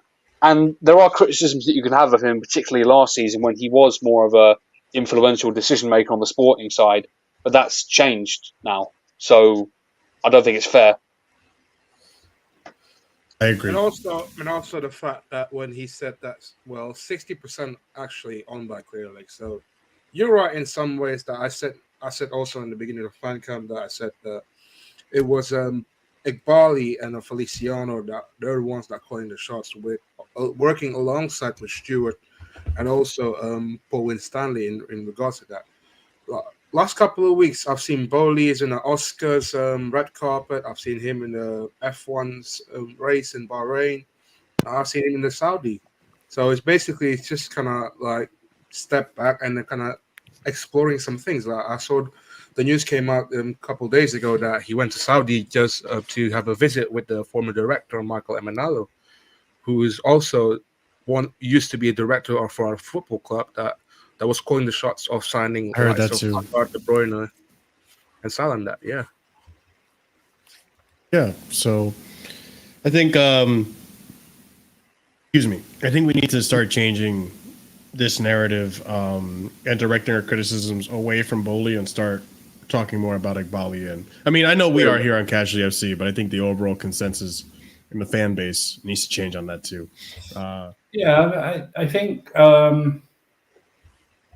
that's right going forward. You can still have criticism of him in the past. Mm-hmm. You know the first summer, and even because he's still involved in hiring the directors and stuff like that. So Fatah's on the Bowley payroll. Yeah, sure.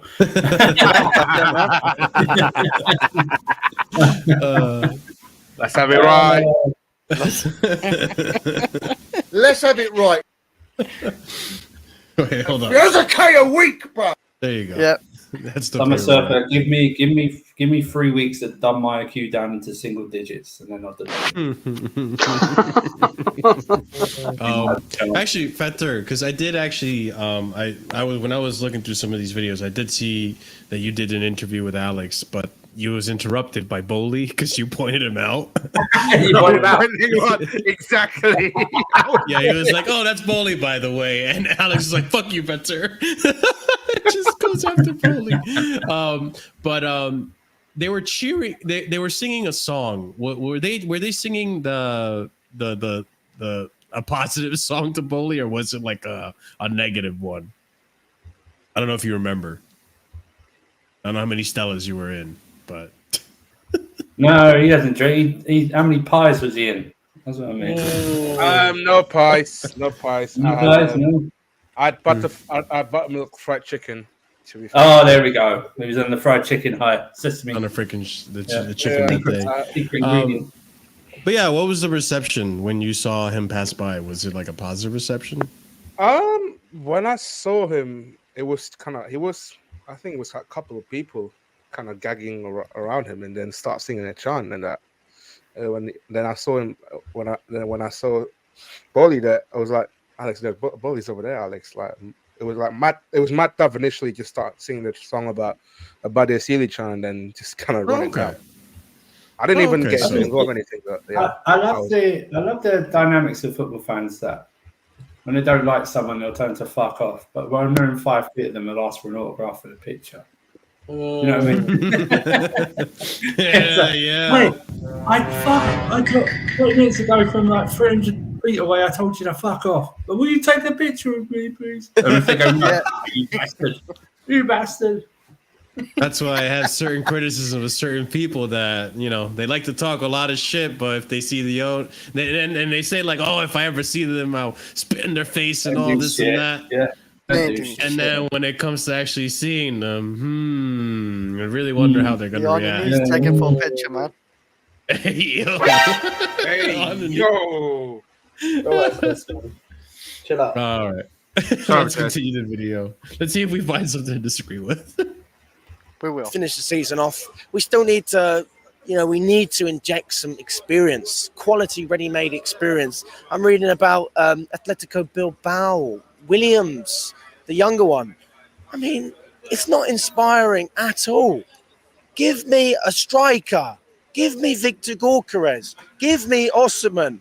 Try and get Tony. Show us some ambition. You see, I've got a problem, right? Here we go. He just swatted away Nico Williams, right? Who people have known about for the last few years, right?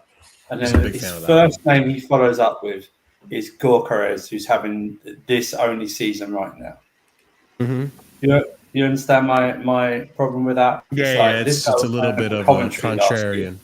I mean, with Andrew, with that, they're just looking at the age, I think. Like, Gyökeres is like 25, 26. But they're looking at age rather than actual, like, games played and stuff like that.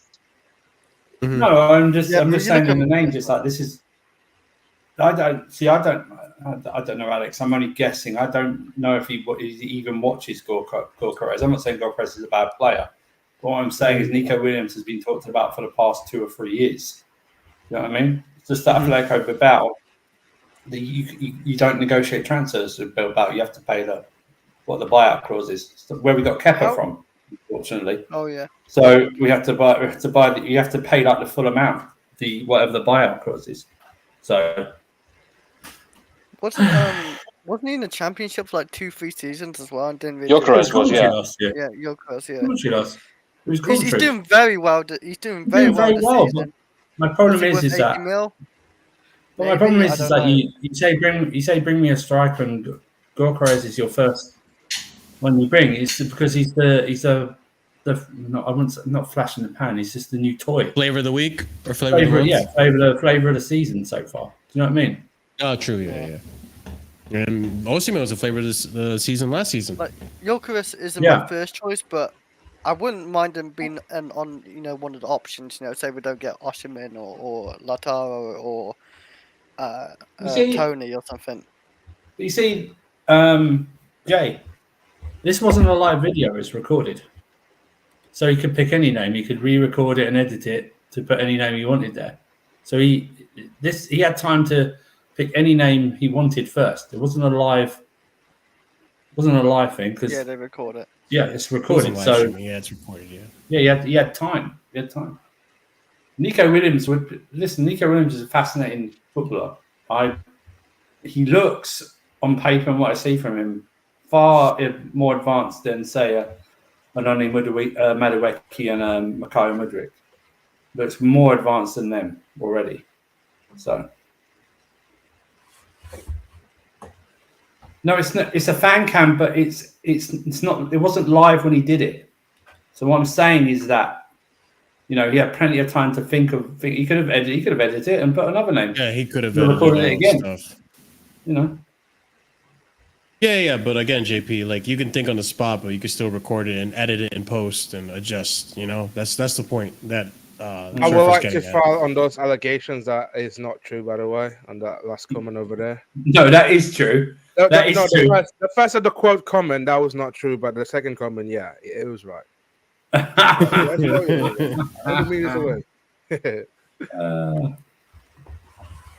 Let's get him up. Thank you, Jez. Jez is absolutely right. If you're watching the video, please smash that like button on YouTube and on Twitter as well. Yeah. But let's go ahead and continue on with the video.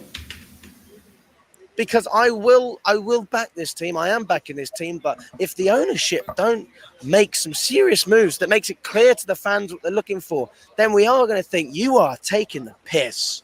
And we saw with our new CEO, he doesn't look at fans as fans. He looks at them as customers. Now that's a fucking disgrace. No, it's not. He's right. He's referring to. Okay, this is the part where I disagree. He's referring to the CEO. Jurassic. Yeah, Jurassic. Yeah. I'm so sick of this, man. It's like I saw that and people up in arms. It's like every person we signed or we hired doesn't have to be a supporter of Chelsea, for God's sake. And also, do you know what? Exactly. His job as CEO is to build up the club as much as possible. He doesn't have to be a fan of even the sport. Do you know what I mean? He just has to He's a CEO of business.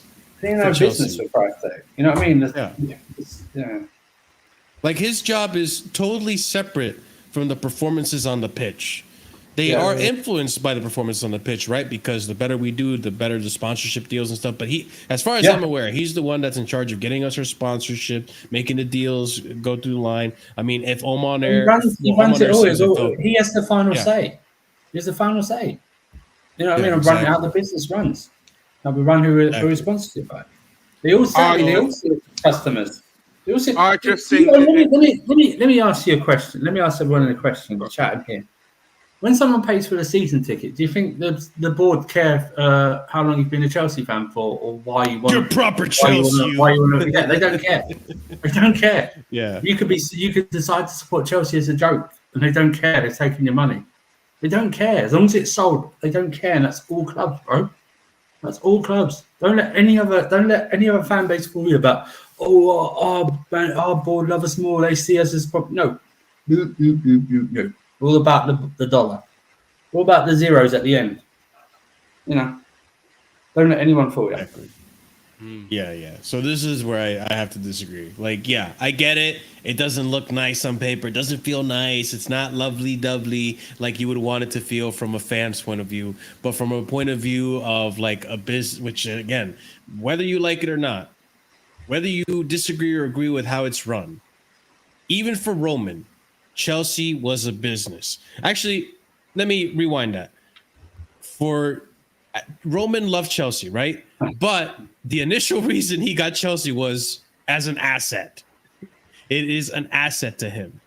He needed to put his money somewhere. That's why he was an oligarch.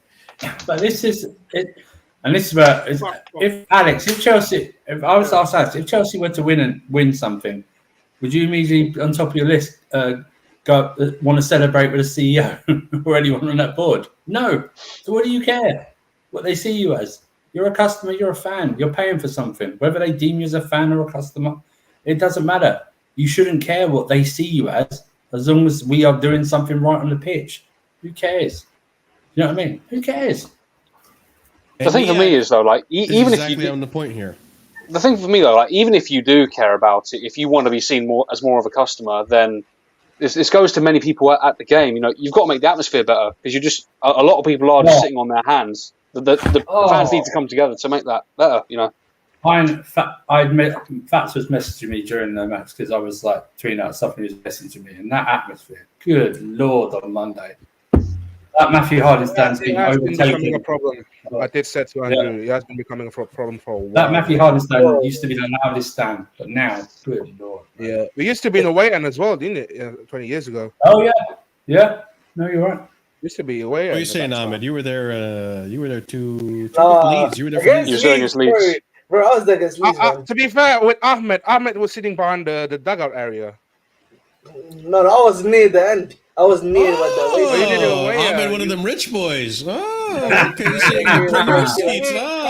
Ahmed, speak to me nicely, Ahmed. Actually, it should be the other way. I gotta speak to you nicely. No. Yeah, but like, obviously, for me, when I went to Leeds, bro, it was obviously because you're an Arsenal fan, and fuck you. I love you. For me, obviously against Leeds, like obviously it was after the final, so I wasn't expecting the audience to be as loud as they can be after what has happened. But it was really quiet, bro. And I said this before, like when I went to just like previously, my last game before that was Everton, at home last season. I think that was under Potter or Lampard, Everton. I think whoever it was, Lampard under Lampard, right? And even then, it wasn't even that bad compared to that one last time when I was last time. Even then, there was like a bit of like. At least this season, we haven't gone 2 months without scoring a goddamn goal like last season. There you go. Yeah, let's take positives where we can, you know. This is my entire issue with the stadium, and I understand that you want to build to like 60,000 stadium. Yeah. But the problem is that number one, you haven't like there's a big area right around West Brompton that you can make a land over there, like purchase a land to buy a new, build a new stadium. And the problem is that once we got that 60,000, can we build that atmosphere like we used to back in the day? The answer is you can't, because you got lots of platforms, website touting tickets that is still that is still there, and that is also mainly why Chelsea always sending out the emails to the ticket holders regarding we're going to do digital tickets from start of the next season. That's why, because they want to they want to prevent that ticket touting at the club. I think fundamentally, you need to be able to at least bring in some level of hardcore fans, and also some level. I know it's crazy to say, but you need to have some sort of set up standard where if you're gonna come to this place, bro, we need you to be singing, shouting, giving that full support to the team, bro. You need to have something that's at least a solid baseline for it to happen. That's where also the main issue, because the singing section is separate. No one even know which this. Because I spoke to the old guy behind me. Like he's been there for a while now, so basically he's a regular. Even the block like far down nearby the east stand, it used to be loud. Now we've got like it's kind of separate. I don't know which one is the singing section. I just think English, just as a general, I only think all English grounds are only allowed for like a certain number of games during the year. Mhm. My theory is that they're allowed for like big rivalry games or local rivalry games against like one of the other like the traditional top six when we play each other, and if your team's doing well, you know what I mean. If it's in a title race or something like that, do you know what I mean? If it's going deep into the title race or whatever competition, if it's getting to like the semi-finals and something like that. Otherwise, it's just you know what I mean. Even Newcastle's away fans, I couldn't hear them much on Monday, man. Do you know what it is? Do you know what it is? I feel like for me, yeah, and I've said this before. You know, when you look at like when you look at international football, and you look at the way some of their fans do their stuff, and it almost feels like to me like they're going to like an event. Almost like that's what it feels like to me. Whereas, you know, when like maybe for the majority of the time, whenever I feel like I'm going to, it's like. It doesn't feel like almost like it's an event, weekly event or something like that. This feels like you're just going to watch football, if that makes sense. Almost, if that is like, yeah. I don't know. I remember I said this about Argyle. Remember I told you that in the U.S., like when you go to watch a sports match, it feels like unique in the sense that you're going there and something is happening, a halftime show, halftime court shot, whatever the hell, or whatever. You name the sport. There's something unique going on that makes that experience different than the last time you watched it. And it seems that in the UK, the culture is more based around you're going there to watch football, drink some beers, and you're getting out. You know? So, yeah. No, I also think it's like, like when I watch NFL, the good NFL teams or even decent ones, there's always good atmosphere. Because the NFL teams only get like 7 or 8 games, home season games, unless they get into the playoffs. Do you know what I mean? So it's always going to be a bit loud. NBA games, it's really playoff time. It's really playoff times is when it gets loud. Yeah. That's when and it gets full as well. But it's just one of those things. Yeah, like I say, it's the away fans are always really the loudest at most grounds. Like I think English fans also louder in terms of going away, especially European away days. Like you never beat like European away days always been the best over domestic away days. I think we've witnessed when we had European games at the Bridge. Usually those fans are way louder than our home fans. I was at the AC Milan game last year. When they came to our ground, bro. Those guys were ridiculous, bro. Yeah, crazy, man. Those guys lighting up flares and holding on to them in the crowd and passing. But again, this is last year. They were smoking bombs and flares and that. Yeah. But this is why this is why I say like I feel like for a lot of international fans, whether it be at home or away, they make it like it's an event for them. Oh, it's the games on Sunday. Come on, lads. You know what I mean? It almost feels like for them like. Bring like the drum, bring the snares, bring everything. Yeah, they almost make it like into an event, bro. Like, because when I watch League One, for example, it's like an event for them, bro. Those man, their ultras are singing. It's like almost like a passion for them, if that makes sense. Yeah, he's right. Dude, you should see the games in South America, the Brazilian, the Brazilian. I've seen the South American games. You know what I mean? I prefer my life. We saw it at the Club World Cup, bro. Yeah, they're loud. They are so loud. Yeah, even the Palmeiras fans like 2 years ago. Even the Porto game that we just witnessed. Well, not the Emirates one, but I'm referring to the home one. Yeah, the Dragao one. Wow, the atmosphere was insane there. But I mean, that's the stuff I love to see, and I don't really hear. Like I hear the chanting and stuff at the Bridge and all that stuff. I mean, Anfield's probably the closest thing you get to any of that kind of atmosphere, which, it is what it is. But yeah, like you want to go to these games and you want to feel like it's a special moment. It's an event. It's not just a regular like, oh, it's just another Chelsea game. You know what I mean? So that's just me. Yeah. Like, don't get me wrong. Like I'm still like when I travel to the UK and I go to see Chelsea, I'm gonna embrace that and cherish that like and no other thing. You know what I mean? Because that's such a special moment for me. It's my first time at the bridge and everything. Why are you laughing, Ahmed? Why are you laughing, bro? I read a comment. That's why. Oh, okay. You're laughing at my dreams, man. Like I was like, hey, dude, come on. I'm, maybe you take it for granted, but no, I'm gonna appreciate going to the bridge. But no. But by all means, yeah, Prime's right. That's the problem as well. Like some clubs not even allow the stand-ups section. That's the most annoying part. But part of that, I feel like you blocked my view. Yeah. You guys don't sit down. You know what it is for the fans. I feel like that kind of obviously it's because of some of the safety stuff that happened previously in older stadiums, and like secondly, I don't know, you have to if they built that stuff that structure correctly, I feel like it would accommodate all fans, but they don't, so that's the problem they've got too. Man, I don't know, man. It just feels like for me, bro. Maybe it's a structure thing too. It might be a stadium structure thing too, bro, because that's what it could also be that, maybe, that's it. Yeah, all right. Let's continue the video then. Fucking disgrace. And I tell you what, if we don't pick things up next year, you will not see Alex looking for the positives every week. You'll see Alex saying, what the hell are you doing to my football club? Because this is hardly where we want to be. Don't talk to me about ambition, right? We're still mid-table. We have progressed from last season, so don't think that I don't stand by that statement. I absolutely do. We have progressed. There is no doubt in my mind that we have improved this year under Pochettino compared to last year. We have more stability. We have more togetherness within the team. We have a structure now, right? Stop. I disagree there. I say we've been regressed since the preseason. That is where I disagree. I don't think there's much progress a lot this season. Even from the preseason, okay, fair enough against Wrexham, Newcastle, Dortmund, Brighton, Fulham. But can I also say something? Start of the season. Okay. Oh, sorry. Yeah, like you go on last season, right? Like, I don't know where did we end up last season? 10th? 12. So we ended up 12th, and we had Tuchel's point. He didn't do the full season, and Tuchel obviously did better than Potter last season.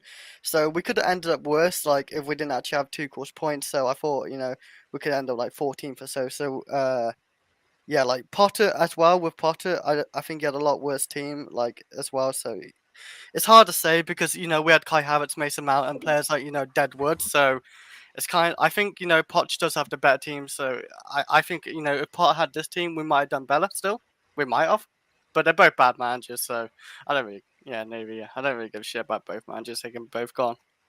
What were you going to say, Fetter, to finish your statement? I was going to say, even last season, I feel like with some of the players that we've been dying for a rebuild for a while now. If you look at when we won the Champions League, we were trying to improve to kind of like the stability to our team. Remember when we had back in the day when we won the UCL? Some of those players like Lampard, Drogba, Terry, Malouda, Kalou, they're all in the end of the era at that time when they won the Champions League. Then at the start of that season after they won the UCL, who they signed? Hazard, Oscar. Who else was there? Marco Marin. They're trying to rebuild that team, rebuild from the previous the squad that after they won the Champions League. That's what we're trying to do. We've been trying to rebuild for a while now, and it's sad to a point that it never got to kind of like the rebuild that what we wanted. Yes, last season they made a few mistakes, but again, it's just that. I feel like last season, it's just that some of the players that they're reaching their peak. So that's why we need that kind of a rebuild. To a certain extent, I kind of agree with Alex, but I need to see where we finish in the season. Yeah. Because what Vic is saying here is actually right. Like I felt that at this point last season, the players just gave up and down tools. They're just like, well, fuck it. Our season's washed anyways. Let's try to not get relegated and see it out. Whereas this season, I think the feeling is more that like the players are still playing for Poch. the players feel that there is a chance to get into Europe. And Poch said it, there's a chance to still get into Europe in the league and to go far in the FA Cup. So there is a different mentality in the club, in the locker room, whereas last season it was just pure toxic, right? And I also think that depending on where we finish at the end of the season, let's say, for example, we were to get 6th place, right? We actually do get into Europe. Then you look at the big picture and you're like, you know what? Coming from 12th out of Europe, out of European positions to now, okay, we're in Europe. Technically, that is progress.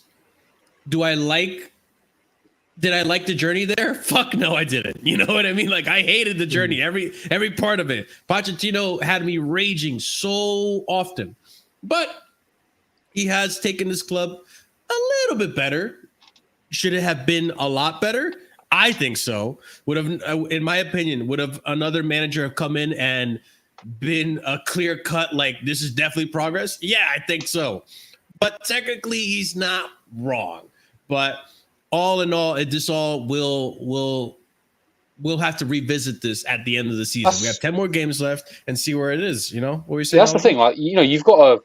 It depends on how you look at it. Like, if it would be much better to look at it at the end of the season. But if we're going to compare it from now to compared to last season, like, let's look at it. So our attack's better. Our midfield, in theory, is better because everyone wants to get rid of Jorginho and all that. Our defense it's a sideways move. Like, it's no better, no worse. I'd say the defense is just as good as last season in terms of the quality of the individuals in play. And the goalkeepers are better. Yet we are in the same position and there's no toxicity. So with the context in mind, it can't be better because we've upgraded in all these areas on paper, but yet there's no tangible evidence for improvement. So yeah. I would disagree on the defense. I think that the defense wise, I think we're just regressing a lot more from last season. Yes, I agree with that. 100%.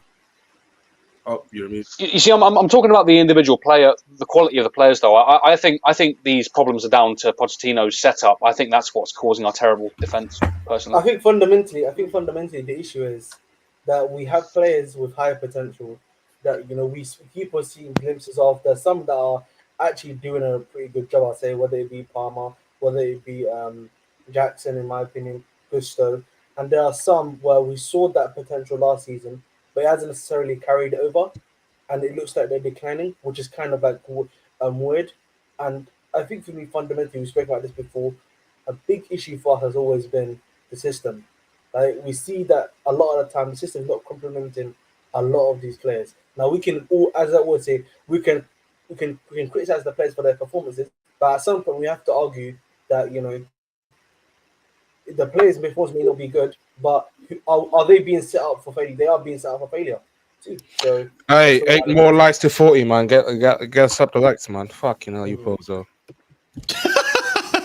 Yeah, we're at 32 likes. Try to get us up to 40, ladies and gentlemen, who are on the YouTube. And if you're on Twitter, hey, you guys get love too. So retweet and like the tweet or video stream. I don't know what the hell, but yeah. So I mean, overall, like Alex, I gotta slightly agree with him here. Although I do have my reservations about Poch being the guy to keep. Another manager would make it obvious that we're making progress. The fact that we have to kind of debate and look over the nuances to see if Poch is making progress is already right there, like a red flag for me. A good manager can make it clear and obvious that we are making progress. So let's continue. Let's see what else he has to say. We don't have Bowley fucking going out and buying all the players. We actually have football people. Whether they're good football people or not, that's another question. Because half of them come from Brighton. So we can argue about that as well. Let me know in the comments. Okay, hold on. I didn't expect to stop it already. No. But the thing is, like, I just went over this on Casually, right? Yeah. Man City just acquired. Well, actually, no. Right. Let me take another step back. Joe Shields, when we acquired him from City, right? Yeah. City acquired him from Southampton. Southampton? Oh no. Okay, sorry. You got the order wrong. Acquired him. Yeah, sorry. Yeah, we acquired him from Southampton. Yes. So, are we saying that based on this logic, are we saying that the quality of Joe Shields was shit at City, so he got demoted to Southampton? I don't think that's the case. I think he's always been a good scout, a good talent recruiter, and now we picked him up, and now we've seen the fruits of his labor. Just because they came from a club that maybe you don't rate or maybe you don't see as being a high echelon club doesn't mean he can't do a good job. I'm not going to sit here and say that our recruitment is absolutely shit when it comes to the players, because our recruitment got us Cole Palmer. Our recruitment got us, it's yet to be seen, but Lavia and Kunku. These are both really good. Again, yet to be seen, but both really good players that a lot of us and the fan base rate. Our recruitment got us Badia Shile. Our recruitment got us Axel Disasi, who's been our best center back this season. Our recruitment got us Petrovic. Our recruitment identified Caicedo and Enzo, who the verdict is still up, whether or not they're great, right, based on their price tag. But based on the performances, what you want them to do for the age that they come in, I think these are great players. Our recruitment got us Jackson. Our recruitment got us Gusto. Our recruitment got us a lot of really good players. Whether they perform up to snuff or not is what you guys want to determine, right? So I don't think that part of the recruitment's been bad. I think the part of the recruitment that has been bad was Pochettino the right guy to lead this charge for the project? That's where I'm looking at the recruitment and thinking, like, are you guys the right people for this? That's where I'm looking at the recruitment and saying, like, why haven't you pulled the trigger yet? Why haven't you sacked them? Why haven't you found another manager? So again, based on the players, I don't think the recruitment's been bad. I think the recruitment for the most part, and I always say this, minus maybe Mudryk, who is a maybe, and Ugochukwu, who's also maybe, it's been pretty spot on. I'm not going to lie. I like these players. These players look very promising. And I think a lot of you guys in the chat also think this. But, I mean, I don't know. Does anyone else on the panel have any thoughts on that? I think you said it pretty much for me. Yeah, I landed my minerals, Chris, right? Yeah, that's just the minerals, man. Fucking minerals, bruv. Exactly. All right, let's continue the video. Jesus. These owners have some work to do. And if they don't get everything cut out, then you can be assured that Chelsea fans will not settle. Because I'm smiling. I'm very happy with this win and the circumstances for this season. We should be happy about this win because it's still a good Newcastle team, right?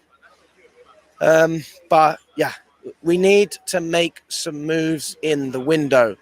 Bring some players back, Poch. If Poch has to work with this again next season, you've lay him out to dry. So, yeah, I'm still backing Pochettino. I still think he can do a job for us. But ultimately, you have to work with what you have. And right now, in the grand scheme of things, Poch is working with a group of bums. That's where I disagree. It took me to the end of the video to get to this part. This is where I disagree. He's not working with bums. He's working with better talent than what he had at Spurs. I would agree. I would argue that. He's working with better talent overall, on average, than what he had on Spurs. He's being backed more than what he had at Spurs. Yeah, a proper manager can set up this young Dortmund. Dortmund, as everyone knows, is a team filled with youth, prospects, and top talent. Barely any experience in that team. Yes, they have some experienced players, this and that. And we don't have to even look at Dortmund now. We can look at Dortmund 3, 4, 5 years ago, right?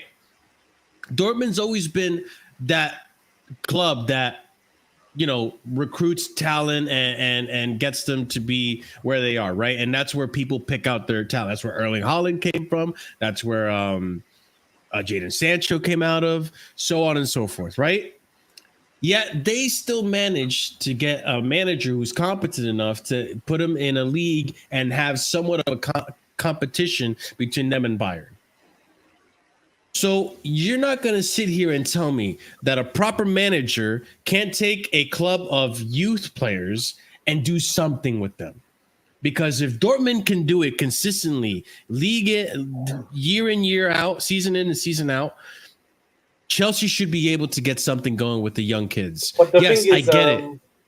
The thing is, we need to also be honest about Dortmund in the sense that Dortmund, the league that Dortmund's in, kind of allows them to slightly be able to do what they are doing. If we're being honest, because a lot of teams are kind of like in similar circumstances to Dortmund. Yes, they may have a bit more older players, or more so than others, but I don't think that necessarily is the case in Chelsea's circumstance. If that makes sense.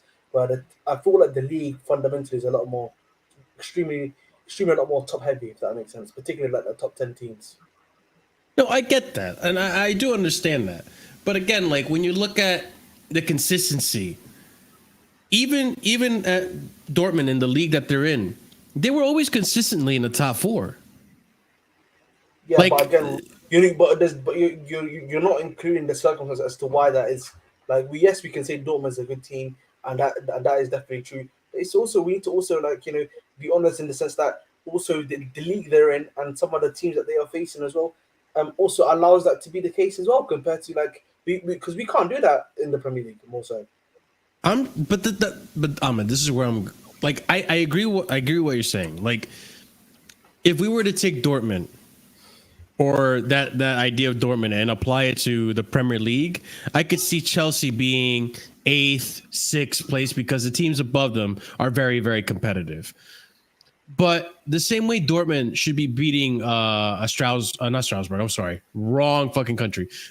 The same way that Dortmund should be beating like a Stuttgart or a Mainz, so on and so forth, right?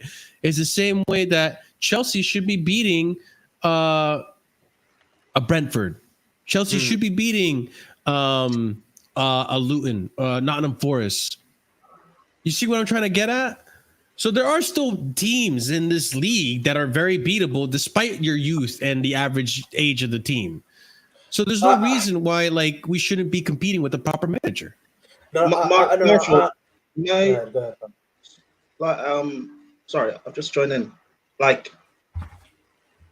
Maybe I should have listened to this. May I understand what you were saying? No, because I don't know what Alex was saying when I joined in. So I understand the point you're trying to make. Or he was. Alex is saying that he said our team is full of bums.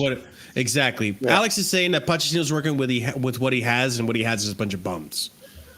I disagree with that. That's why I brought up Dortmund and all that.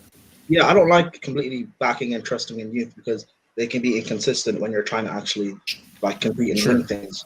However, this squad is not to the level where we should be at around 11th or 10th in the league. The reason why I know all this, by the way, is because back in the summer, when Chelsea fans, rivals, pundits, whatever, were making predictions, no one had us this low. Amongst the people I spoke to and listened to, I had us down lowest. I had us down 8th.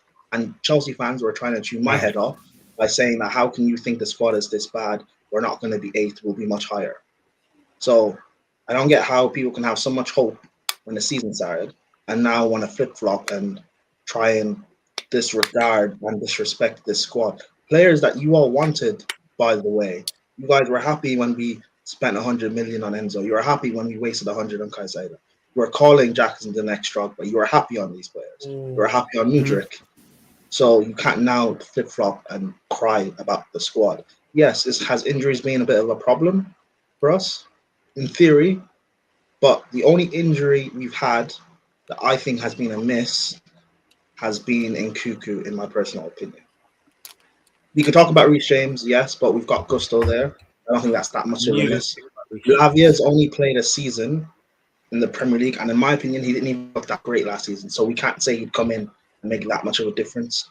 Ogochoku would have been, I guess, a good backup to have to rest, I guess, Enzo and Caicedo, but all in all, I don't think any injuries really hampered us. I think what's hampered us is the misuse of certain players in the squad. Starting the season with Chilwell at left wing is crazy. Playing the majority of the season with Cole at left back when we had 3 left backs who could have done that job is, in my opinion, crazy. Consistently persisting with Sterling when he's been in poor form and not trying to use Madueke or even Mudryk when they've had their good patches of form, in my opinion, is crazy. Consistently changing your back four every single game, literally, in my opinion, is crazy.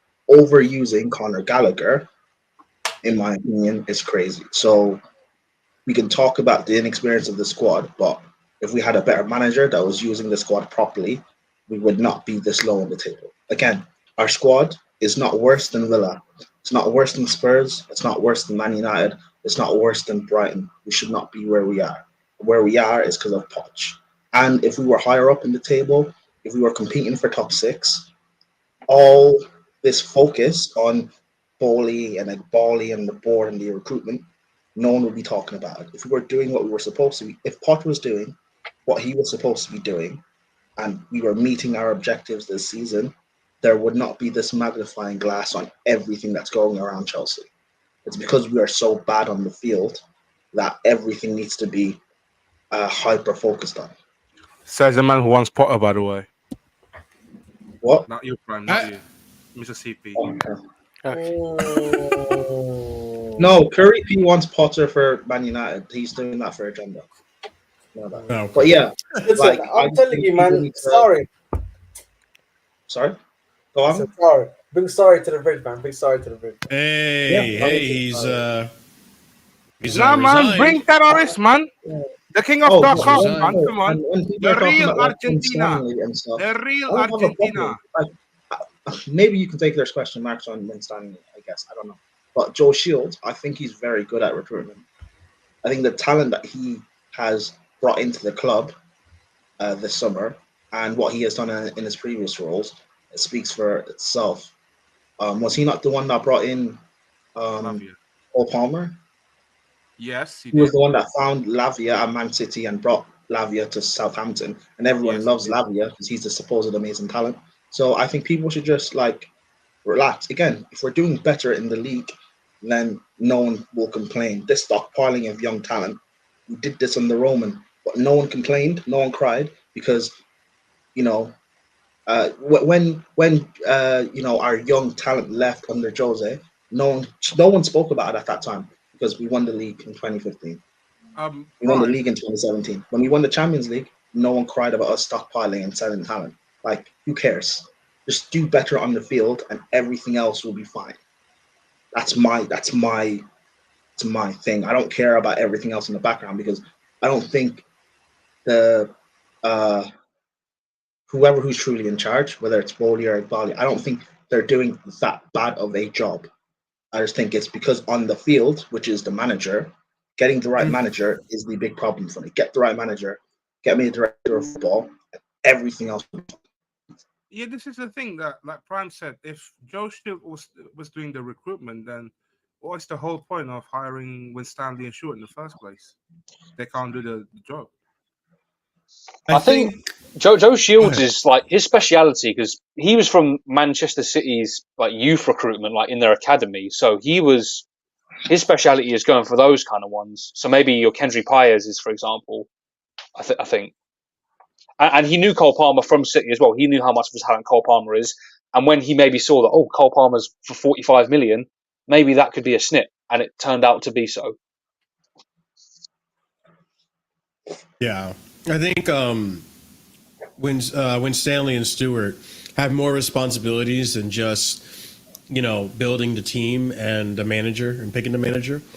Whereas Joe Shields, like I ever said, I think he's more in charge of finding the younger talent, the under 18, U18 talent. Again, I agreed with everything Alex was saying. I kind of wish he kind of gave me a little bit more reasons why he would keep Poch other than, the players are bums, because I don't think he believes that the players are bums. I feel like it's just kind of an easy excuse to say, give Poch time, because part of me, and it's going to take more convincing for this part of me to expand.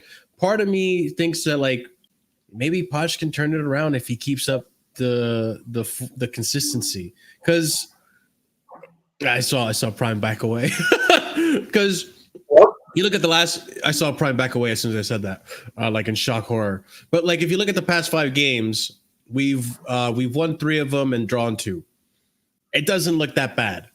And I don't care what anyone says. where we were, and goes back to the thing about progress, right?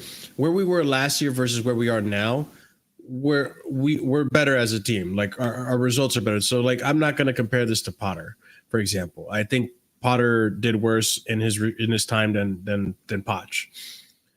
Do I think Potter would have done better with this team and these players? Probably. At least Potter had a system. And when it comes to these young talents, I keep saying this, you need a system so that they can thrive from and they know what to do in that system. They know their role in that system. They know how to act in that system. Right now, it just seems like you're relying on them to have those moments of brilliance. And these recent games doesn't look so much that way. It looks like he's starting to, like, I'm glad he went to the 4 in the back again, because the 4 in the back without Thiago Silva was looking a little bit more consistent for him. Keep going that way. If you start getting more consistent results, maybe you'll start convincing me that maybe you figured something out and you can take us going forward. Do I want you to be the manager next season? Frankly, I really don't. I really think another manager can go and get this team working from the jump. But, you know, if you get us to 6, if you get us up the league table, right? If you get us far into the FA Cup, maybe I'll be like, on Poch. I won't put so much Poch out, but I'll be like, I don't know. We'll see. In order for Poch to make people and like change their minds, or where the match will go, in order for Poch to make people change their mind, we would need to go, because there is how many games left? 27 games we've played. So that is like 11 games left. There's 10 games. 10. We have one in hand, so it's 11 games. Yeah. 11 games left.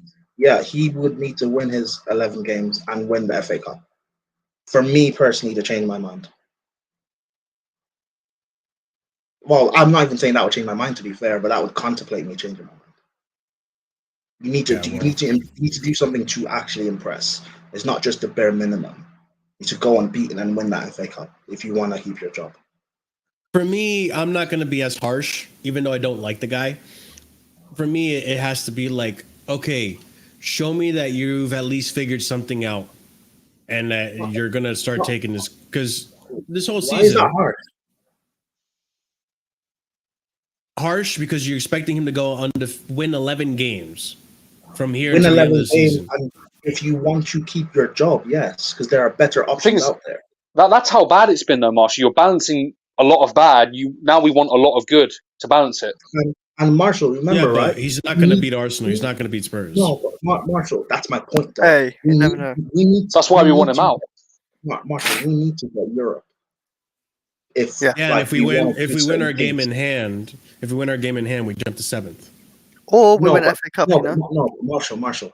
Everyone keeps talking about, for 5 months, I've been here, or 4 months, I've been hearing Chelsea fans talking about, we win our next game and then we jump up. That's not how it works. We need to keep winning to stay up.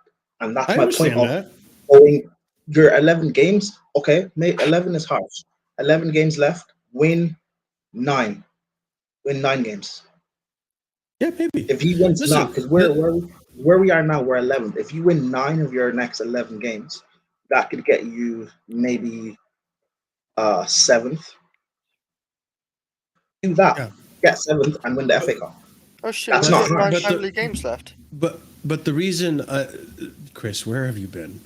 But the reason I say, because if we keep at this rate, then I start to see progress. That's what I'm begging to see, some progress. That's at the point where I'm at. Like, Poch, if you want me to even consider you, I need to see progress, because this whole season I have not seen progress. If anything, like was mentioned earlier, I forgot who said it. Fatur was the one that said it. Since the preseason, I've seen us digress. We have moments here and there. We digress. But hold on. What I'm trying to say is that in the last 5 games, we've been undefeated. So has Poch figured something out? I'm willing to, give him the rest of the season to see if he has figured something out before I come to the verdict of like, okay, you should give him more time, Well, yeah, but Marshall, he hasn't turned anything around though. We're going through our little purple patch window that we've done a few times this season. I'm talking about consistency. We haven't. We haven't gone on a patch like this. We haven't gone on a patch like this. In the league, we are undefeated for 5 games right now. I think even 6 if I check. I don't. Okay. Our last loss was Wolves, I think. I mean, we drew 2-2 at Brentford. We drew at City. That's not again undefeated. Okay, good for you. But if that's your standard for Poch, that's fine. For me, win at least 9 of your 11 games and win the FA Cup if you wanna keep your job. That's not harsh. That's realistic because there are much better options out there right now. If we keep I get this, but even then, you just said it before, Prime. Even then, that's all it takes for you to even consider keeping him. Yes, because he's been that bad this season. Again, remember, people, he is doing worse than what Potter did last season. No, Potter had that's why I disagree with you. That's why I disagree with you. Potter had a worse squad and much worse things to deal with. He had not only worse players. That's what I was saying. Context. An awfully bloated squad. If Poch came in when Potter did last season, we would have been in a relegation battle. We were bad.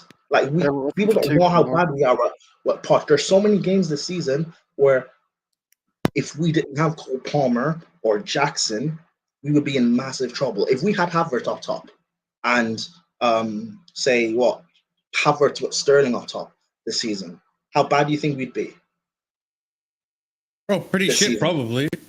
But that's what I get at. Like this season, people don't realize how bad we are because we are being saved with moments of individual brilliance from Palmer.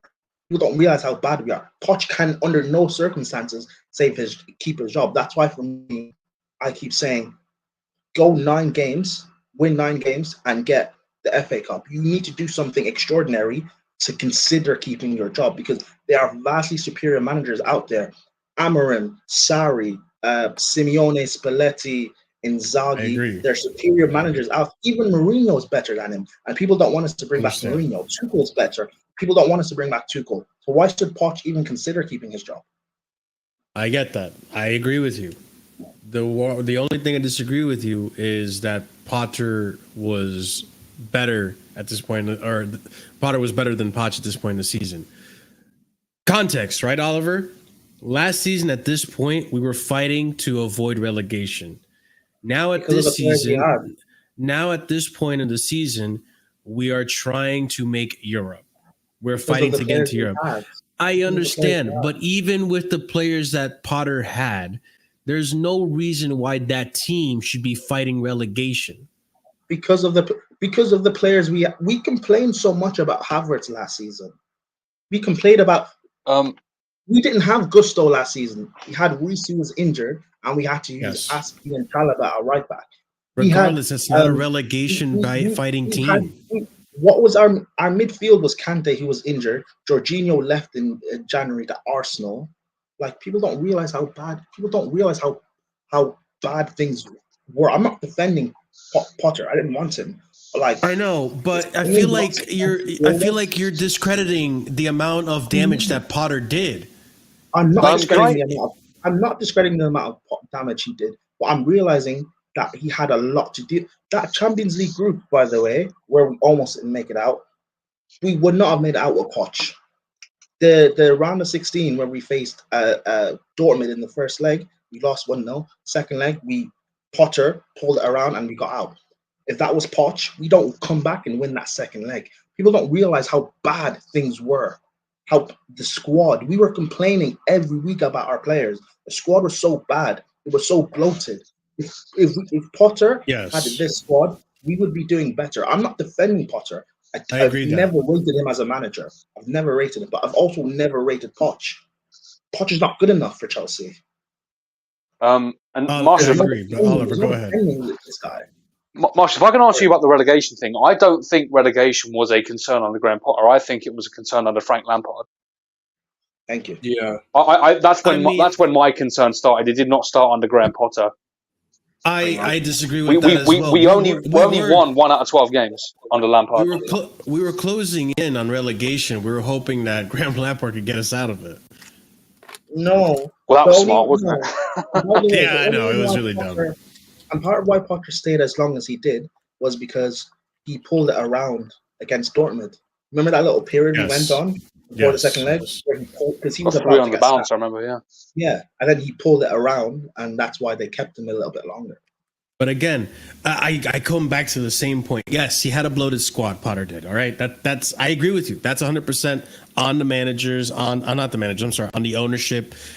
That should not have happened, and that's a lot of intangibles to work with. But Tuchel had the same. And again, Tuchel's a world-class manager, in my opinion.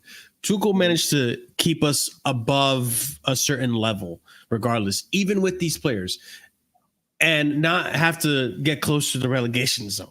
There was talent in this team, and I'm sure there were people that didn't down tools for Potter that Potter could have gotten a tune out of to not have us all the way down at the table at where we were. Which is why, like you say, the players that Poch has versus the players that Potter had. Potter had experience. Potter had World Champions League winning players. Yes, they weren't all fit. Kovac kept getting injured. Conte kept getting injured. Jorginho was the only real reliable midfielder there. But Mason Mount had a humongous decline under Potter. Kai Havertz also, despite what you think about Havertz, also declined tremendously under Potter. You know, there was That's not. No, they declined under Tuchel. Mount had been declining for at least a year. If we compare the season before versus the season that Kai Havertz was under Potter, yes, he statistically declined. He didn't even go through a purple patch in the later half of the season like most people expected him to. That's how bad it was for Havertz and Mason Mount. But how we're gonna blame that on Potter when we don't rate those two players? Because he's the manager. He's the one that has to get these players playing. How can you tell me that Pochettino, who has these players right now, despite how shit we are, still has these players playing for him? Maybe it has to do with the bloated squad, sure. But to a certain extent, Poch still somewhat has a bloated squad as well. He has, if all players are fit, he still has a lot of players. He doesn't have a bloated squad to deal with. What players that can even change in the changing room? That bloated squad. That Poch has. Again, I'm not. Marshall, where would you say it's bloated? What positions? I'm not defending Potter. I'm just saying. Well, if we're looking at a fully fit squad, okay, Poch has a bloated squad in the midfield and the center back position, specifically those two positions. I mean, you have to go through it. You have to remember, four. You can only play two center backs: Disasi, Silva, Chalobah, Fofana. All right. You have to remember though, we bought Disasi. We bought Disasi in response to Fofana going out. All right. So if I may, yeah, I feel like this is bloated stuff here. It's a bit of nonsense to me, and I'm not going to engage in that one personally. But sure. I think if we're being honest, because I just literally want to lose. So the last thing I had was about Potter. So in regards to him, I think again we know this, yeah. Potter suffered from A, bloated squad, and B, he wasn't able to bring the older players on board. We know that already, by the way. That's something that's reported multiple times. That was what killed him. Essentially, it wasn't the younger players, because the younger players apparently liked him. So there's that. Now, I think it's interesting that the manager we had last season, the summer, and the manager we have this season from the summer onwards, Poch, are very much kind of like almost opposite mirror images, if that makes sense. In the sense that Tuchel does have the tactics, but what he lacks, is the man management of the players. Whereas with Pochettino, it seems that Pochettino understands the man management at the very least of the vast majority of the players, as you've seen. Because none of them hate them, by the way, right? Yeah, they're still playing for the guy. Right, but they don't have the tactics, if that means. But he doesn't really have which Potter had. I'm just talking. I'm actually giving a better example between the guy that the fan base loves in Tuchel and the guy. Where they are very much like mirror images of themselves, if that makes sense, in the sense that they both are missing one thing, if that makes sense, and that fundamentally is a killer when you're a manager. It is. And as such, for me, whether you want to admit or not, if you were to bring Tuchel into this environment, we run into a similar environment into what we have now, but it would be the opposite in the sense that the breakdown would be happening a lot faster than a lot of people would like to imagine. So this is why when I say the discussion wasn't about Tuchel. Oh. That's why I thought we talked about the balance, all managers in total. No, it was about Potter and Potter, not Tuchel. Oh, okay, my apologies. So at this point in the season, what sparked this was pretty much at this point in the season, Prime thinks that Potter was doing a better job. No. I think Poch is worse. I'm not defending Potter, so don't make it sound positive. Potter's worse. I think the thing is though. No. Potter is worse than Poch, man. Allow it. No. Even Petter agrees. That's what I'm saying. I agree in terms of like, the results that are getting written. Of course, like where we are right now, Poch is better than Potter. I think the difference is though. I think with Potter, there was still some level of like foundation and solidity that we were playing with, whereas now I don't really see that makes sense. Because it feels like we just play free-flowing football a lot of the time now. Like it's almost like freestyle football. You know what I mean? That's what it is. That's the difference. It's like I get where Prime wants to come from, because a lot of other Chelsea fans have the same argument that Potter had shit players, right? Okay, but even those quote-unquote shit players that Potter had was good enough to not be at the point of the table where Potter got them to. Yeah, but that's on Potter then. That is on Potter, which is why. Yeah, and Sorry. Potter lost the. No. I'm just saying, like Potter lost the dressing room. Potter wasn't the manager that could fight for a top 4 position. I'm not saying Poch is much better, but at least Poch is getting this team to a point where we can have a different conversation. With Potter, we were talking about, we need to get 40 points or we're in danger of relegation. Now with Poch, we're like, okay, we need to start winning our games so we can get into Europe. It's a different context. That 40 points discussion really was under Lampard, to be fair. But the thing is, right, I don't want people to think I'm defending Potter.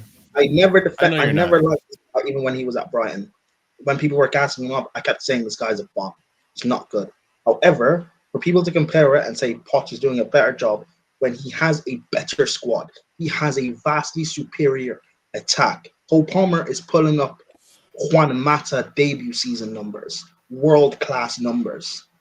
And even Jackson's numbers look great in comparison to strikers that cost twice his price in comparison to what Potter had in Mount, who was basically injured, Havertz, Sterling, who Ahmed will say he's won the war on, Pulisic, who's injured, Ziyech, who was smoking seashell or whatever, and Aubameyang, who, to be fair, Potter didn't use Aubameyang properly, in my opinion, or at all, in my opinion. But when you look at what he had to deal with, an injury-prone and aging midfield, whereas Poch, he has some of the best young up-and-coming midfielders.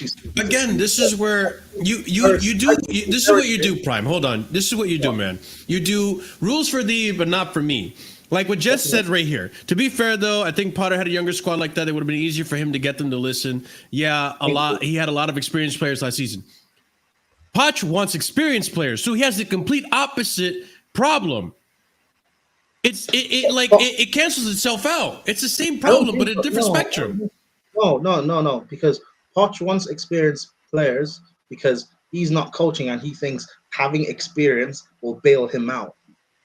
And Potter wants fucking inexperienced players because he can't coach the ones that are experienced. Marshall, we brought in Poch. He's meant to be the best coach at coaching young players. We brought him to coach these young players and create a system and help develop them. He's not doing that. We're playing freestyle football. At least under Potter, with all those bad players, we were structured properly. At least there was some sort of structure and a style. Yes, again, I'm not defending Potter. I'm just saying Potter is much. I don't get how people don't see that. Take out Cole Palmer, and we are literally in a relegation battle this season. But the argument isn't who's better manager. Last season we are in a relegation battle. What people didn't really see it. It was a bit, you're exaggerating. This season with no Palmer, we are literally in a relegation battle. Literally. But whatever. Sorry. No, you don't have to apologize for anything. This is what the channel's here for us to discuss ideas and have a little bit of a debate. The debate was never really who's a better manager. I agree with you. Potter is a much better manager than Poch. Potter had a system, but he didn't have the necessary tools to implement the system or get the results he wanted. Just like Poch, in my opinion, doesn't have the tools. I call it tools because I think it's a fucking cop-out to get the results that he wants. He doesn't have the experienced players to bail him out. I disagree. I think it's because these young players, because again, you get this with a young, hungry group. They're easier to win over as opposed to an experienced group who have been there and done it before. They need a reason to listen to you. And we see it with Arteta at Arsenal. The older heads, Ozil, Aubameyang, why would they listen to your Pep's Conehead? Why would they listen to you? But Saka, Martinelli, Lindelof, these young guys, they're going to listen. Saka, I'm there at left back. You want me to play right wing? I'll listen to you, boss. That fat guy, Emile Smith-Rowe. Oh, I'll listen to you. Ooh, Martinelli, the Roadrunner. Ooh, I'll listen to you. Because they're young kids. They have they look up to you as a leader. Of course, you're going to listen. That's the same thing now. These young guys, even though Poch is a bum, they're still listening to him. I have I believe Poch is on a personal level, he is probably a good guy. And that's why people like him. And that's why they're not downing tools for him. Poch last season. Potter, they have some names. Potter last season though, why the hell would Havertz Champions League winner have to listen to him? Why would Aspie, multiple title winner, have to listen? Why? Why would these guys have to listen? Why? Of course they didn't like him. They were calling him Harry Potter. Of course they didn't like him. So maybe if he had a younger group to work with, his ideas would have been allowed to be implemented. Just a little. That's all I'm saying. And also, people are going to mention the cup rather than us getting to the Carabao Cup final. If we face Man City in the first round of the Carabao Cup, we don't make it this far. So, sadly, I agree with Prime. Hey, you've seen that, but thank you. Oh my days. Again though, we just fundamentally disagree where we are in the league. I think that we're better where we are this year with Poch than where we were with Potter, and you think differently. So that's just we agree to disagree. But at the end of the day, I disagree with Alex. These players aren't bums. A better manager would be able to get a tune and instill a system, which is what I think these players need. When you have young players like this, you need a system. You need someone like Potter who can instill a system. Potter had a system. If Potter had these players, he would have done better. So I just hate how people like this act like we haven't been here before, and to an extent, Poch as well. So, was the team that won the Champions League with Tuchel bums because they were ninth under Lampard, and he said they weren't ready to compete. And this might be a horrendous comparison based on our players, but just for the hell of it, was Messi a bum because he scored 6 league goals under this manager? No. In both cases, the answer is no. The manager had an impact on that, as we saw with Messi the next season under, I can't remember his name, but he scored more goals, and then Tuchel won the Champions League. Oliver, I remember football fans, particularly Spurs and United fans, trying to throw the legacy of Messi under the bus for Pochettino. Oh, the egos in this PSG team, it's that bum Messi and Mbappe and Neymar. They're not listening to Poch's system, not listening to what he wants to do. Nah, Poch is a bum, man. On the defend this guy. It's a bum. All right, let's see if we can. You're not helping, Jez. Fuck you then. Fuck you, Jez. Yeah, fuck you, Jez. Yeah, screw you, Jez. All right. To get relegated. Yeah, screw you, Jez. All right, let's continue. Let's try to finish the video. It's true, right? And he is developing them. Modric is better than last season. Jackson's clearly developing, right? There's a clear partnership between Caicedo and Enzo. I think the media have really, really overhyped how bad Caicedo's been. That's just not true. He's actually been pretty good. Especially when Enzo plays closer to him. Gusto's developed. Cucurella is better under Pochettino than he was last season. There's a centre-back partnership forming with Disasi and Colwell. I think when they're together, that's one for the future. Petrovic is another great keeper that comes in. And Yeah, I think you can take more positives in that sense. So I do call bullshit on people that say, certain players aren't developing. They are. The problem is they weren't that great to start with. So the improvements don't really come across as Chelsea standards. So why are you praising them? Bring in. What the hell have I just heard? Why are you if they're bums, then why are you praising them? Well, what do you consider the praise of the fact that they've been developing? He literally just went on a whole thing there. Oh, we got a good partnership in the midfield and the defense and Jackson and this and that. How can they be bums then? If you're heaping the praise on them, like be consistent. I'm curious. I'm curious as to which players Alex considers are the bums, because obviously you can say the teams are filled with bums, but who are the ones like? Okay, Raheem Sterling. We know most fans think he's the bum, right? And to a certain extent, Mudryk too. And as much, I was going to ask you guys that. Do you actually agree that he's developed these players, the players that he listed off, the Gusto, Mudryk, Cucurella? He has not developed them. Okay. I'd have to agree. I mean, people are going to say Cole Palmer. I think Cole Palmer's regressed over the season. Yeah. And also, Palmer was a lot better earlier in the season. This is Palmer's first season as a starter, so we have no way of knowing if he's actually been developed.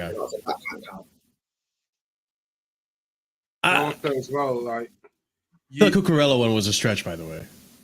Yeah, that Cucurella thing, you know what? That's the first game I saw him yesterday, like a couple of days ago. I thought it was great at that time. I thought it was. And has if he you want to developed know, under I Poch? I don't know about that. Caicedo looks worse this season than he did last season. Enzo looks, even the January period from when he signed for us, where Enzo was playing out of position as a DM, Enzo looked better last season than he does for us this season. So he's regressing players. Listen, I mean, Vic, for the most part, like, me and Alex have agreed. This is just the very final part of the video where we have some disagreements, but I've agreed with everything he said so far up until this point. Like, I think he's been spot on about the ownership, about the players and how they've been playing and who's been bums and all this. Like, he's been really spot on. Even the partnership that he just mentioned, like, I agree with him. I think the partnership between Disasi and Colwell, it looks like a promising one. And when Colwell's back, I want to see that back. Like, I want to see that partnership. So I just disagree about giving Poch time. And that's where me and Prime kind of discuss, like, are we being harsh by saying he needs to win 9 of his next 11 games to even be considered given time? Or, it's... Marshall, why I say that is because there are better managers out there available right now. No, I get that. You emphasize that. And I agree with you. There are better managers. I've said that from the beginning as well. Like, you get an Amarin from the beginning of the season. You take even De Zerbi. As much as I don't really rate De Zerbi like that, you get a De Zerbi, Xabi Alonso, Jose. They get a tune out of this team. And that's where I fundamentally get really annoyed with Poch, because, bro, you have all the tools at your disposal to instill a system. These players are inconsistent because you're asking them to just express yourselves, right? There's no direction. So that's why, like, I agree with you. Another manager would have come in, Emery, Lopetegui. Like, these guys would have come in and instilled some type of system and made this work. So that's why, like, I want another manager, because until I see some type of system implemented, until I see some type of, like, and I'll admit, I think I am starting to see progress with Poch. Time will tell. But until I see something consistently, a system, a style of play, I'm not convinced Poch is the guy to take us to next season. Mm-hmm. That's the only thing I disagree with Alex. Yeah. I'll tell you what, though, as well. It's not just, like, even the things we see on the pitch as well. Like, Alex wanted to go on earlier about how the CEO was calling them customers and not fans and all that.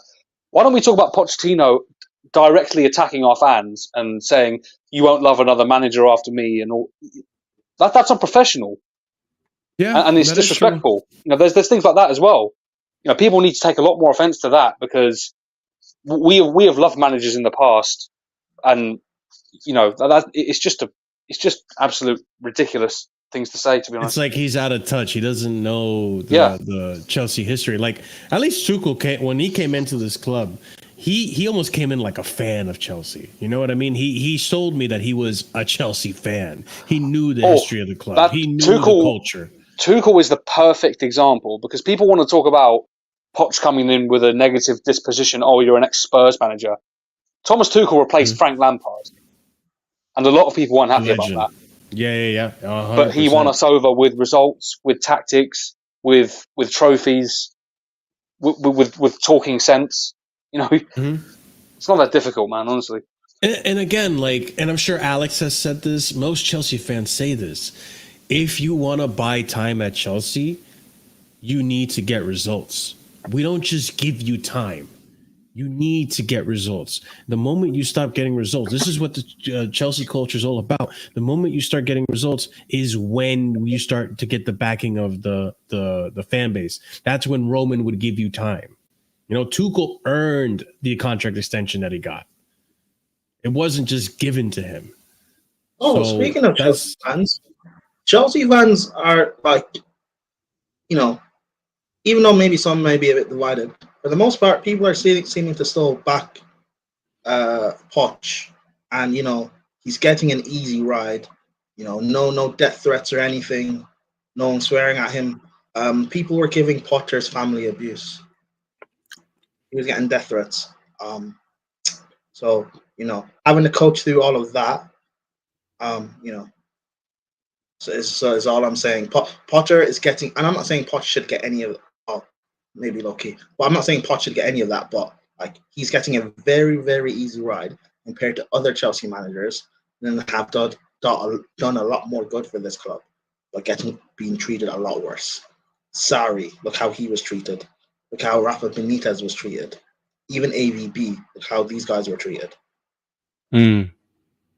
Pochettino does not deserve to keep his job. He's the worst Chelsea manager I have seen in my life. As of right now, I'd have to agree. He doesn't deserve to keep his job. That argument you just made, though, I don't know. Things have yet to. He's getting less abuse than Potter.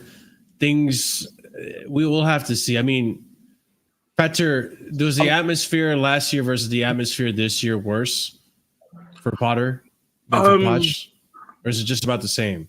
It's just about the same, really.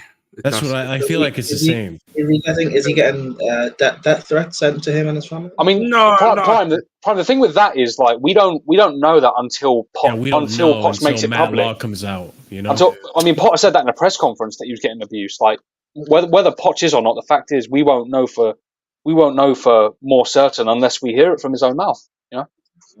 Maybe he should say it then. I mean, time will tell. Also, like. Potter, I believe I'm like, but Potter, like he did a lot to defend the players. He never really threw them under the bus. Pochettino, he's been PR trained. He's been PR trained by the owners. What? He's been PR trained. Who's being PR trained? Potter or Poch? Both of them. They're both being PR trained, but one manager. There's no way Poch. Whereas the other one is throwing every player under the bus. In some Chelsea standard players from the get-go, and then it will look a bit better, and hopefully the other players will rise up to that level even more so. But yeah, let me know what you think in the comments. Okay, so yeah, we just finished the video. There wasn't really much. He just said if we get experienced player, that'll rise the standard, which I think so. Yeah, that's very likely to happen if we were to get like a proven player. You got a proper manager. Proper Chelsea manager, man. Yeah, proper Chelsea. I think we need to get a proper manager, but time will tell. You know what? I think I invite coming back to this conversation about Pochettino versus Poch at the end of the season when we look at the whole picture and we see the final result. So time will tell. But that being said, ladies and gentlemen, I think that is the stream. If you haven't already liked the video, please do so. I just realized I never set up a raid, so I'm going to do that right now. But yeah, if you haven't liked the video, please do so because it does help out the channel. We are currently on our way to 3,000 subscribers. Big up to Chelsea Fan TV for this video. And you know what, Alex? For the most part, we agreed on basically everything. And by we, I mean us and most of the panel. Just at the very end, we had some disagreement. I would have ripped in. I wasn't here beforehand. I would have ripped in. Yeah, I mean, I don't think there was really much to rip into. I think he said most of the things that most Chelsea fans agree with. I don't disagree with basically anything he said up until, just the very end where he started, kind of saying Poch has bums to work with, which I disagree with that. I think Poch or another manager, I think a proper manager would have gotten a tune out of this or instilled a system that would have made it work. Most managers, they're given tools and you're supposed to work with the tools you're given and get results. That's what makes a mediocre manager a fantastic one, in my opinion. So that being said, and listen, if you watch this and you want to come on the channel, by all means, Casually FC on Twitter, we can have a discussion. And I'll say to the chat as well, if you haven't, I'll say to the chat as well, if you haven't seen these guys, if you haven't seen Alex on this channel before, go and check it out. He's got He's got fan cams on there. I think Fato has been on. He goes on them. Lewis goes on them as well. So they've got a podcast as well. Lewis is part of the channel as well. He does the 5 things we learned on the channel. So big up to Lewis. Big up to Alex. The link is below in the description as well for the original video. So go and check it out. Go show your support. I liked the video. It was a good video. And big up to everyone who tuned in and watched with us and reacted with us. So let us know down in the comments below your thoughts on everything that was said, whether you agree or disagree. Do you think Potter was better at this age? Do you think Poch was better at this point? Let us know your thoughts in the comments below. Like the video, like I said, it does help out the channel tremendously with the algorithm. Also, be sure to subscribe because, like I said, and I reiterate, we're on our way to 3K. You guys can be a part of that. It's a huge milestone for the channel. So please help us out by doing that. Hit the bell notification so you don't miss out on any future streams at all. Also, I will mention that there are memberships, 4 different tiers starting at 99p. And with those memberships, you get some cool emojis, cool perks as well. And one of the perks is if you're a proper casual member, you get shout outs at the end of every stream. And those shout outs are going to go to Hassan Nawaz, A. Solomon, Uncle Gesture FC, Will, Adrian, Scott, Dark, and OG Turbo Jesus, as well as EE. Did not forget about you. But that being said, ladies and gents, thank you to everyone who subscribed. Thank you to everyone who's new here. We're going to go ahead and raid Flawless over at Sarcasm City. Why my raid message didn't show up, I do not know. It should be showing up any minute. But yeah, guys, if you haven't done so already, please copy and paste that raid message. I'll see you over on Flawless's channel. We'll be back on Saturday for, I think, the Casually Chelsea show. We'll be discussing more news and things that have happened in this week of Chelsea news. And as always, guys, stay casual. Peace.